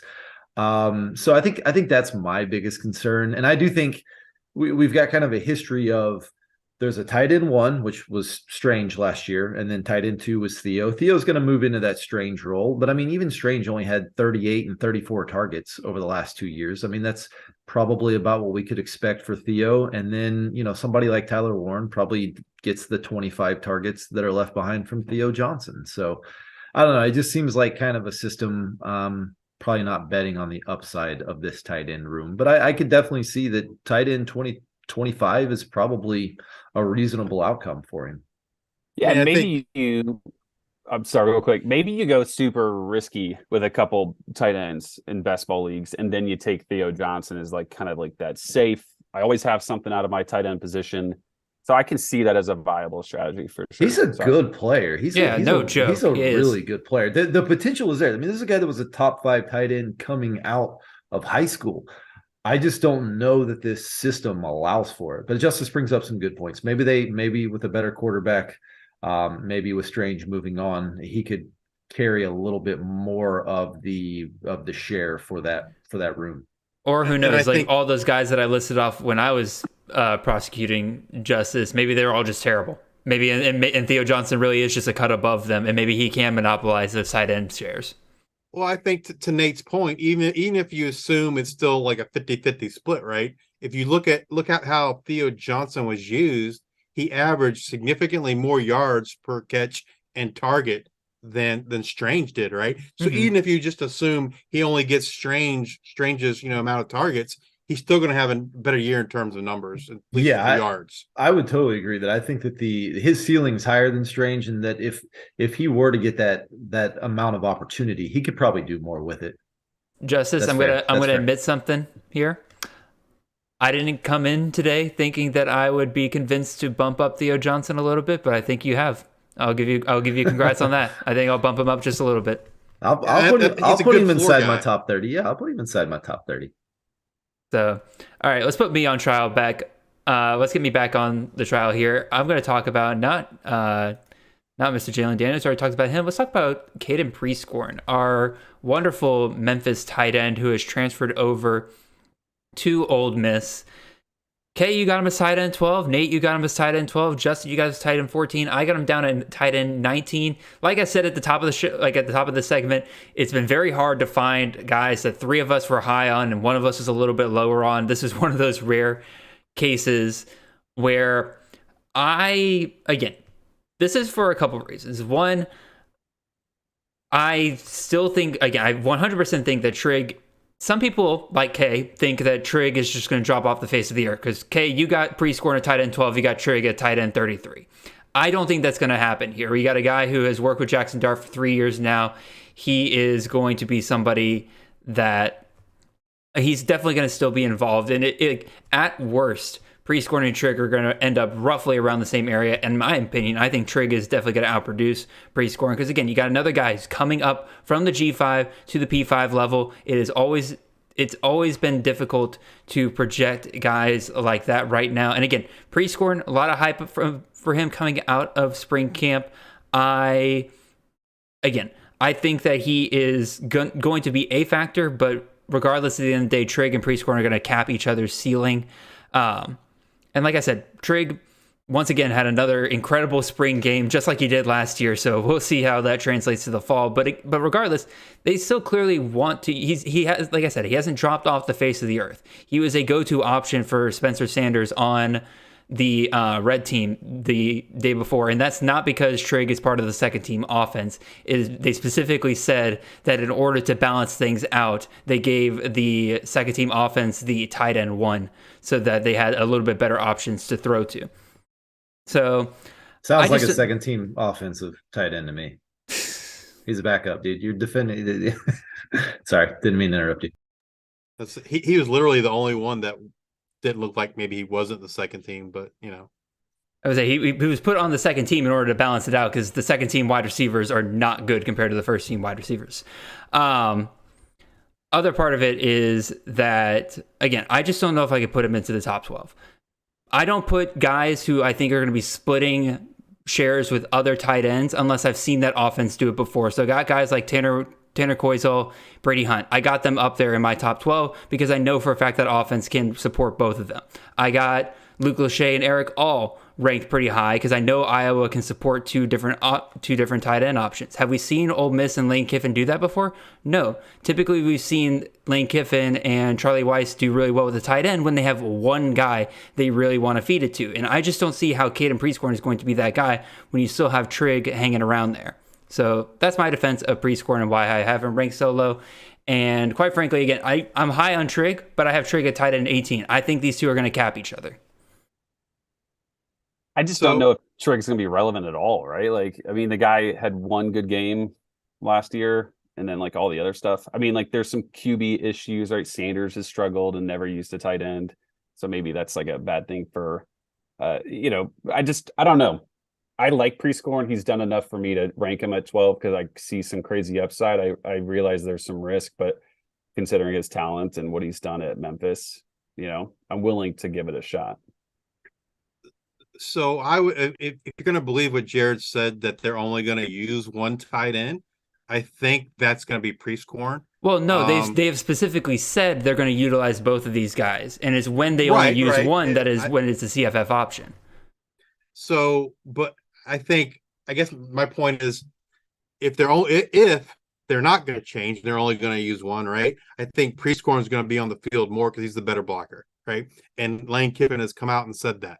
He's come out and said that, the other tight ends that they've had traditionally are more specialty type tight ends, whereas Prescorn is more of a do-it-all kind of guy. Now, I agree with you. They have definitely said that they will both Kiffin and Dart have both kind of said they expect, both of them to kind of on the together. Unfortunately, we didn't get to see Prescorn yesterday because I guess they said he played limited. I didn't actually watch the game, but I guess he was limited due to injury. So it's kind of disappointing that we didn't get to really see how it's going to shake out yesterday. But maybe we'll get more news during fall camp. But we'll see, right? Nate? Yeah, I mean, I don't think I want to take this as a Prescorn versus Trigg kind of debate. I have Prescorn at tight end 12, currently have Trigg at tight end 13. So yep. I think maybe the difference is between me and you is that I do think they can coexist. Maybe that's an indictment on the Ole Miss wide receiver room, which I don't think is particularly good after they lost Malik Heath and what was the other guy that was really fast? Mingo. Yeah. Mingo Bingo. So I don't think that that room's all that good after losing those two guys. They brought in a bunch of transfers. None of them really excite me too much. I do think that this offense runs a ton of 12 personnel. I mean, you're talking about literally, I mean, our CFF running back one, which is Judkins. And if you run that 12 personnel, you intend to clear a path for him. And you have the option to throw out of it because you've got two really good pass catching tight ends. So I do think they can coexist. The other tight end that was there already hit the portal. I would say Kelly. Kelly, yeah, he saw the writing on the wall. He bounced. I have Prescorn just a touch ahead of Trigg because of, obviously what he did last year, Trigg being hurt and inconsistent. But also just all the spring camp reports. Like, we don't want to freak out over one spring game, right? And we certainly don't want to do it on a guy that went bananas last spring game.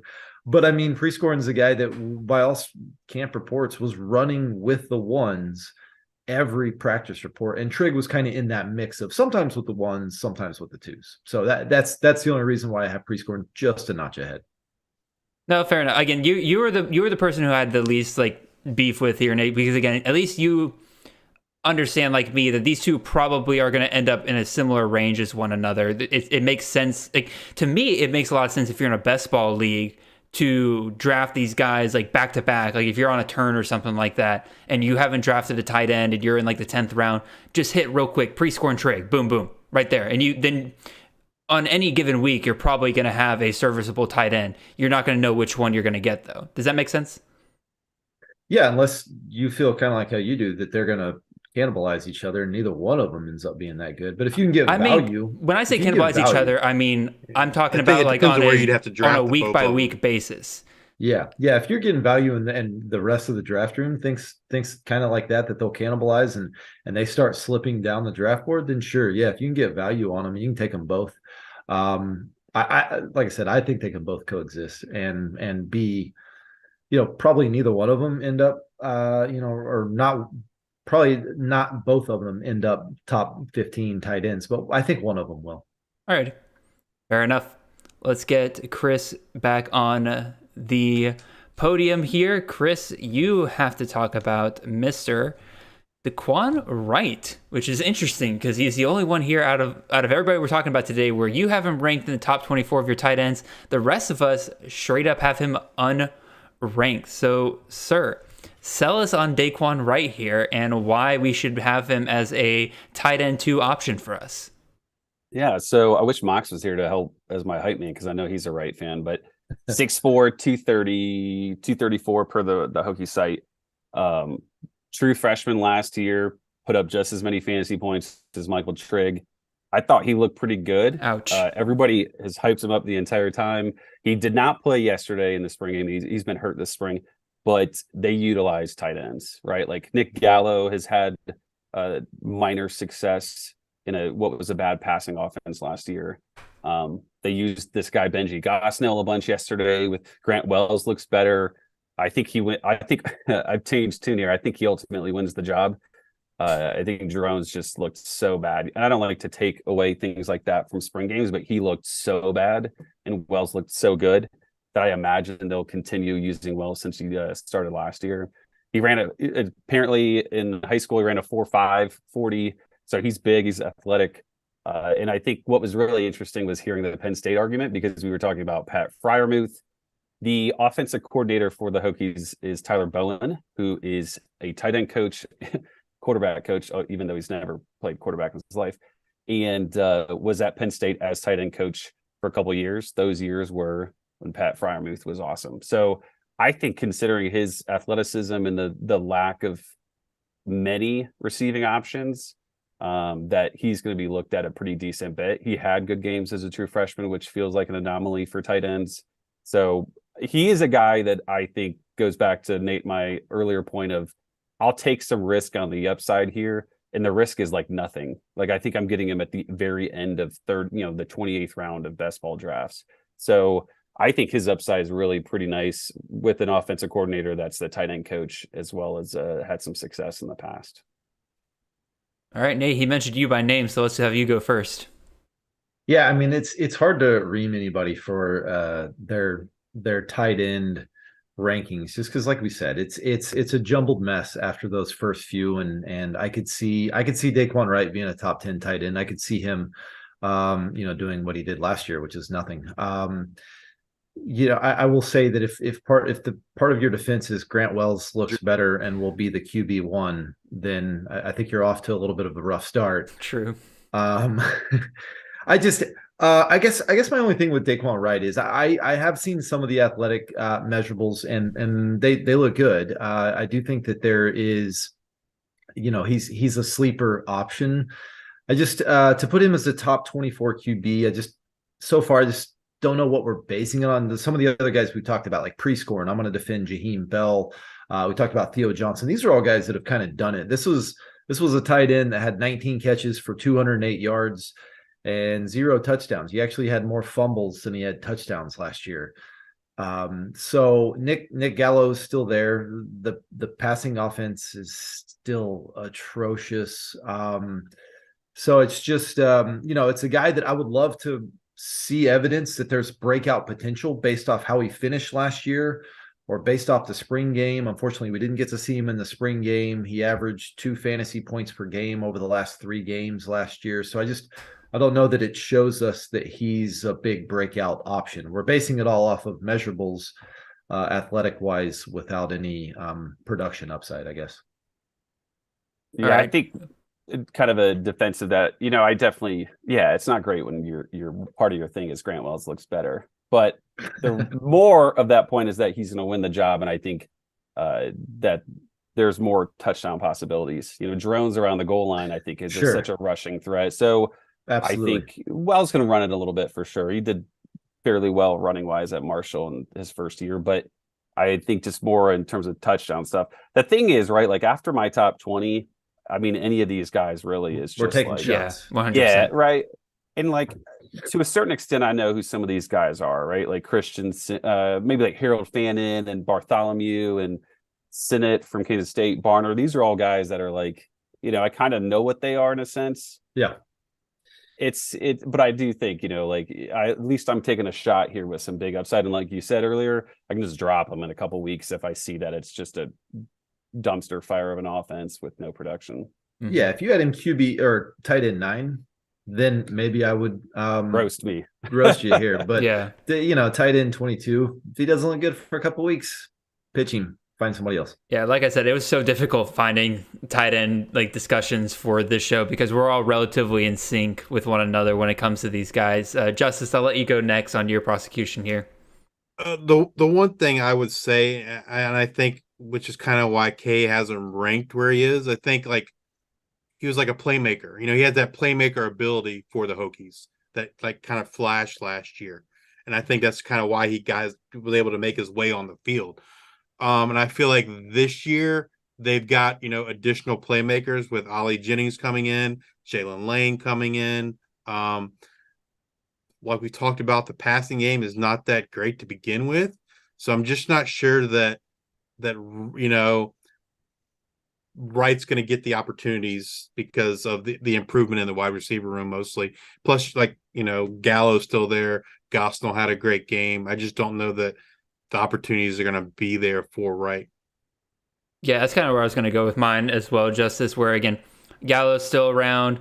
Gosnell, like, hey, you were telling us he looked really good in the spring game yesterday. So it sounds like there are kind of multiple options at the position there. And, again, as Nate and Justice kind of touched on, we don't know if this offense is going to be any good. They were 118th in yards per game, 118th in points per game last year, and 109th in passing yards per game. I think there's a problem with just the system in general. I don't know if I don't think, I know we've had this discussion earlier in the offseason, Kay, where you thought it was just a personnel problem. I personally think it's just that this offense just isn't well designed. And if you do believe that it was a personnel problem, like you said, Grant Wells is probably still going to be that starting quarterback for them this year. So if you think it's a personnel problem, it's probably not going to get much better from that standpoint. The offense will be better. I think last year's offense was rough because they had pretty much no running back. Their best receiver was Caleb Smith, who just retired. Grant Wills obviously had a bad year, but he's going to be a 4th-year starter with 3,500 passing yards for Marshall that 1 year. Maybe that G5 to P5 jump was too much for him. And, Keyshawn King was his running back and Jalen Holston. So, what help did he actually have?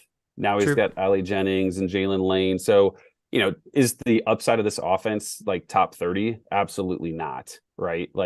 But a tight end with an offensive coordinator that's going to be a little bit more tight end focused than others at a middle of the pack offense, I think is a tight end that could be valuable. And like Justice said, I think the athletic ability and the potential big playability is what kind of jumps, and that's why people in Blacksburg are pretty excited about seeing him in his second year. All righty. Before we get to Nate real quick, I just want to remind everybody that after Nate's defense of his next player up here, we have room for one more tight end question. Blake's already dropped one in the chat, so we'll definitely address that one, but we have room for one more. So first come, first serve on whoever gets their tight end question first. Nate, let's jump over to you, and let's have you on the docket for your ranking of Mr. Jaheim Bell. You have him at tight end 9. Rest of us have him down in the upper teens. I'm getting it right this time. The upper teens and lower 20s. So Nate, go ahead and begin your defense of Mr. Gadget. Yeah, I'll be honest. I was a little surprised when you put together the sheet for today, and that I saw that I was going to be defending Jaheim Bell. Didn't expect that one. To be fair, Nate, I had a hard time deciding who you would defend because you had a lot of really interesting. I wish I could put you on this docket 3 times for this because you had some really good discussions that we could have had. Yeah, when it comes, like I said, when it comes to tight end, ask me tomorrow. I might have a different opinion of half the players in my top 20 tight end ranks because that's kind of how it's gone with some of my rankings. But yeah, I mean, when it comes to Jaheim Bell, I mean, clearly I'm with ranking him inside the top 10 here. I'm betting on upside because he is, the potential of him as far as being a dynamic athlete clearly exists. And we've seen that. We saw that with his time there at South Carolina. I'll be honest. I mean, I do have concerns about how tight end will be used with Norvell, and some of you guys are probably going to mention this, but he hasn't historically used the tight end all that much, either at his time at Florida State or Memphis. However, I don't know that we can, even though Bell has that tight end designation, I don't know that we necessarily put him in that same mold as a quote tight end. So I think he's more kind of like that Deebo Samuel type, which he's been compared to during his time there at South Carolina. And he came over to Florida State for a reason, obviously, right? I mean, this guy was brought in. He was recruited very hard by this staff. He was one of the hottest items in the transfer portal this offseason. Florida State landed him, so they're clearly planning to use him in a certain way. They sold him on something.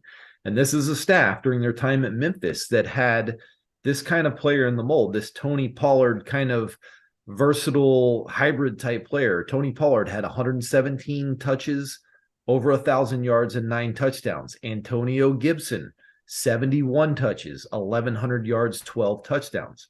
So I don't know that he's those guys, that type of player, but those are league winners at the tight end spot. If you can get, 75% of that, that's still a league winner at your tight end spot. If he does that, that's incredible. And again, like we've talked about, Kay and I talked about a few times here, if he doesn't, drop him and move on. It's tight end. There are going to be other fish in the sea. Yeah, again, like you said, with the other tight end discussions we've had so far, it's hard for me to really knock you on this because I totally see where you're coming from in terms of why you think there's a ton of upside here. My concern is, again, like you said, Cameron McDonald, the tight end, 78 last year. That was the highest that Florida State had last year. But like you said, he's not your typical tight end. He's going to be a gadget player. Those gadget players are real hit and miss, and it typically works the best when they are the best player on their offense. So like Deebo Samuel was the best player for South Carolina during those points. I am not totally convinced that Jaheim Bell is the best player on Florida State's offense. You got Jordan Travis. You got Johnny Wilson, who, Nate, you found out about him during the game, the Cheez-It Bowl. You have Trey Benson. Shut your mouth. Shut your mouth. We will not mention Johnny Wilson and his 6'9" body. Get out of here. I don't want to talk about him. 200 yards in that game against Oklahoma. But again, like you said, they have had success with these guys before. So again, I totally get it. But again, the problem is those guys, even for Memphis, were typically the best players on that offense. I just don't know if Jaheim Bell will be that. You have him ranked as tight end 9. He's been going as like tight end 4 or 5 off the board. So like there's people in the public who are even higher on him than we are. And like I'm not going to have any shares of him whatsoever if that continues to be the case. So again, that's kind of my thought on Jaheim Bell for the most part. I get it, but there's a reason why I have him down at 17. It's because I'm not totally there with him yet. Real quick rebuttal on that before Kay and Justice speak their piece. You say that, well, those guys were the best players on their team. That year, Tony Pollard had 1,000 yards and 9 touchdowns. Darrell Henderson, 2,200 yards, 25 touchdowns. Patrick Taylor, 1,300 yards, 18 touchdowns. Tony Pollard still found a way to have 40 catches, 450 yards, as well as a handful of rushing yards too. So I'll let Kay and Justice speak their piece. I have one more interesting take on Jaheim Bell though. I think you're positive of the Pollard and Gibson, is not the way you probably could have phrased it, because those guys are those are actually running backs. They're much smaller than Bell, but I do think there's the positive in that the offense can get creative and use guys to their best of their abilities. So, I don't think you could compare them one for one because of the size difference and the fact that Bell ran for 3.5 yards a carry, right? He ran, but he wasn't really that great at it, but he was utilized in that offense like that. Very underwhelming from a receiving standpoint, but they are creative with will they do it. I will say I was very down on like Jordan Travis's passing ability last year before the season. He's gotten much better, at least from a college standpoint. So that's nice for Bell. I'm really intrigued to see what they end up doing though, because they got the transfer from Shorter, who's like this big tight end. What is More luck. yeah? So what's their thought? Is getting that tight end, a true tight end, mean they're going to use Bell everywhere or what? Right? Like they spread the ball around a good bit. So I'm just really curious to see. 9's a little steep for me, but at least like you said, the upside could be crazy. Can I make one point in favor of Nate real quick? When it comes to comparing it to guys like Pollard and guys like that at Memphis, we're not asking. What's beneficial for Nate here is that we're asking a guy with tight end eligibility to not be that. But if they can get half of that what Tony Pollard was able to do over there, then we're still looking at a top 5 tight end option here. So like we're not asking Bell to be Tony Pollard and everything, if that makes sense. Justice? So I can definitely see like Nate's point of view from the potential standpoint. I think the hard part for me is seeing the path to that potential. Like we've said before, the offense hasn't necessarily used the tight end that much. They spread the ball around. You still have Wilson there, who's essentially a tight end. They brought in Morlock, who supposedly looked good during the spring, although I don't think he played in the game yesterday, I guess due to injury. But probably the thing that caused me the biggest concern, and I saw this quote today from the offensive coordinator, Alex Atkins, after the spring game. And give you a little bit of context, he was talking about like people taking on leadership roles and new people coming into Florida State. And this is what he said. He said, like with Jaheim Bell, he's come in and just went to work. So he's earning that respect. You see him maybe not being in a feature, but he's buying into it.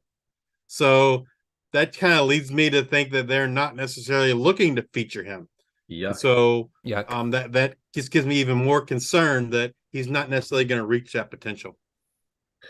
Yeah, and like I said, ask me tomorrow, and I might have him as my tight end 16. I don't know. Probably. That's just kind of where I've been as far as with tight ends.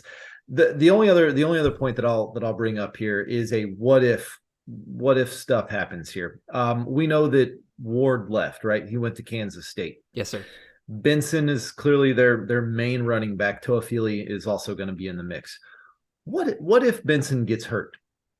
Toafili is a very small guy, slight of frame, right? He's a gadget type.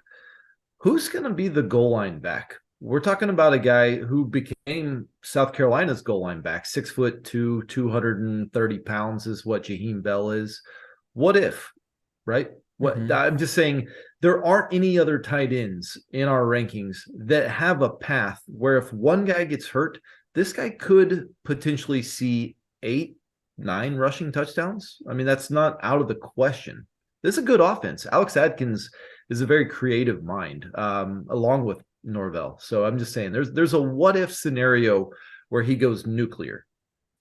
Yeah, I think that's a very, very fun thing to think about, but also it's not fun to think about it. I was saying it's not fun to think about injuries, but yeah, that was really terrible way to phrase that, Jared. Good job. No, you're good.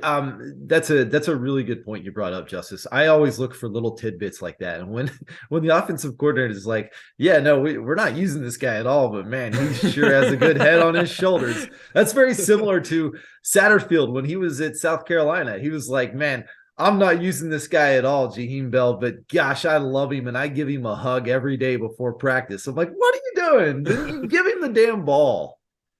Let's move on back over to this page, and we did have one question in the chat regarding tight ends. This is really in response to some of the spring news we talked about yesterday, or that happened yesterday. Shane Beamer stated, this is from Blake Welch, Shane Beamer stated yesterday that his tight end room is better than it was last year, and Knox seems to be the tight end one. What do you guys consider Trey Knox's upside to be? Yeah, Moxley's somebody I trust on obviously most things South Carolina because that's his team, and I know in our chat, he's like, hey, man, Trey Knox is legit. He looks good. Their offensive coordinator at South Carolina is the former tight ends coach at Arkansas. Trey Knox is a former tight end from Arkansas. All the pieces are kind of aligning there. Jaheim Bell leaves. I think they had Stogner left. So I mean, clearly there's a gap there where he can clearly slide in and be good. I haven't heard anything about Simon, the transfer from Western Kentucky that came there. I've only heard about Knox. When I redo my tight end rankings, clearly Trey Knox is somebody that's gonna kind of shoot up my board. I agree. Knox will be jumping up my board as well. Nepotism is a wonderful thing, as we're finding out in college football. I use the correct word there, right? That's what I don't think his father is a coach at all for South Carolina. But I think the meaning, we get the meaning of what you meant. Okay, I was saying, like, I said it, and I'm like, not quite the word I was looking for, but yes. Again, that relationship is very important. I think it is going to be something that's going to be utilized for South Carolina, because really, outside of Juice Wells, who's their next main option? It's going to be probably Trey Knox, because I can't think of any of the other wide receivers that I would want to invest in. It's not Corey Rucker. I was going to say, maybe they're trying to get Joyner involved in creative ways, right? But yeah, they're really hyping up Joyner. So, Justice or Kay, what do you guys consider Knox's upside? I like him. I'm going to move him up as well. I have him in like the 20s. I mean, I think he's definitely proven enough in his career that he can catch a football. I mean, he's a former receiver, right? Did he come in as a big recruited receiver for Arkansas? Who had a lot of hype when he came in his freshman year, right? Yeah, very highly touted. Super interesting to me. Rattler gives me vibes of throwing to tight ends. You know, is more seasoned quarterback, won't blow it up. But I mean, he's certainly going to be ahead of Daquin Wright, you know, post this kind of news, and Moxley hyping him up as well. So like late teens maybe. Yeah, I was going to say 15 to 20 range, somewhere in there, probably. Yeah, I think that's a very fair ranking overall. We don't have any more tight end questions, so I think we will pretty much just kind of call it there, gents. Again, appreciate you guys coming in on this Sunday afternoon. It is fun. I love doing this summit once every year. I wish we could do it more often, but quite frankly, it's just a lot of work, and we got to prepare ourselves to start the grind for the CFF guide here soon, boys. So we will have a lot of our time taken up there. Real quick, in 30 seconds or less, we'll start from Nate on the left over there. Nate, what are you working on, and what can people expect from you soon?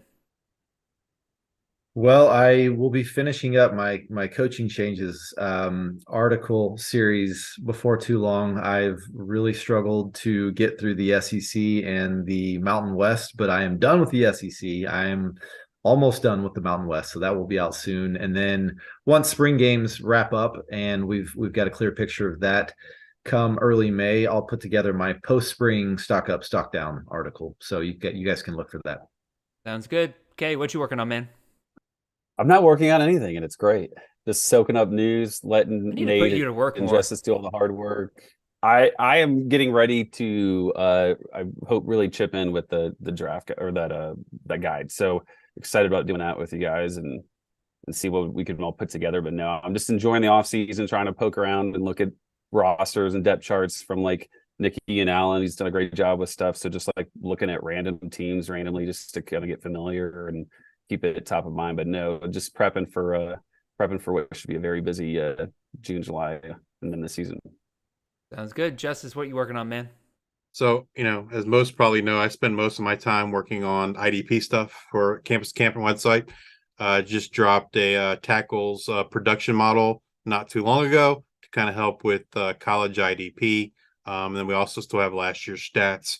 And then I'm also on the deviate IDP Grind podcast, where we strictly talk about college IDP. But I will say this, like I'm like most folks know me from the stuff that I do for IDP. But I've probably been playing college fantasy football for as long as Jared's been alive. So probably longer. So, you know, that's kind of, you know, I do, you know, have at least some knowledge of that and how to play. And I'm generally fairly successful too. So how long have you played IDP, Justice? Just in general or college IDP? College IDP. College IDP, Because that seems like a whole nother animal than I would even say NFL probably like 3 years. Okay. Prior to that, I was in a couple leagues and they would kind of come and go. The problem with the college IDP, and it's even more so now, still is the scoring aspect, right? Sure. Those other leagues that was in, like, prior to 3 years ago, it was all hand scoring, Yeah. because there wasn't anything else to do. Now, while Fantrax offers IDP as an option, last year they removed tackle scoring. So that's kind of like saying, oh, well, you can have receivers, but you can't count receptions because we're not gonna, count that stat. So you're kind of back to the days of hand scoring IDP now if you're playing college, just because of the inadequacies of Fantrax in that regard. But I am thankful that at least Fantrax gives us a place to do roster management for the IDP, right? That's huge. So well, Right and on. if I remember correctly, Justice, didn't you make like something during the season where like you posted yes. like how tackles would be scored in IDP leagues on a week by week Yeah, basis? so yeah, if someone doesn't want to hand score it, usually Tuesday of every week, I did produce the fantasy points for the season, and that we can definitely look at doing that for a week to week basis, maybe in the future, to kind of help give folks an option if they want to score. And they have to use the scoring system I proposed, but or that I use to produce that document, but at least it gives them an option to use versus just not doing it at all. All right. Jarek's gonna hate me mentioning this on the fly, but we should definitely post something like once you calculate that, put it on the C2C website each Sunday night or whatever, and then people can go and gather that info from the website. Well, that's and, what I'm saying. That's So what it we is did. there. Okay. Last year it was the season to date is Mhm. what I posted. And it's not really a tool. It's basically just a Google spreadsheet that he's producing. So it wouldn't be too much for him to do that. Add it to the site. Gotcha.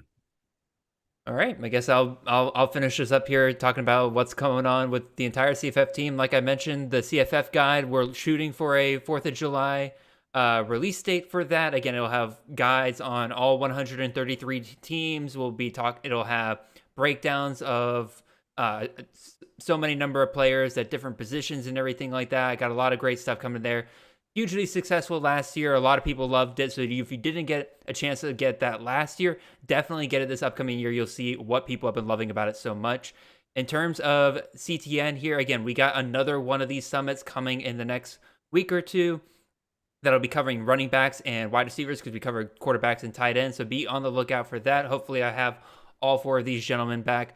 If not, we have other great CFF guys that'll be joining us there. And then in addition to that, Dynasty talk for CFF is coming out soon. Again, I want to spend on CTN. We'll be doing a lot of Dynasty discussion over the next couple of weeks, whether it's startup, whether it's supplemental drafts. I know a lot of people in their C2C leagues are doing their supplemental drafts here soon. So we'll be talking about guys who you can pick up who maybe aren't freshmen, but should be rostered on every kind of college fantasy league out there. So a lot of great stuff coming there. And I might have some written content coming with that as well. So definitely be on the lookout for all of that. Gentlemen, you guys have been awesome. Really appreciate you guys. And for everybody out there, have a wonderful and blessed week. And I'll see you guys on CTN Monday morning.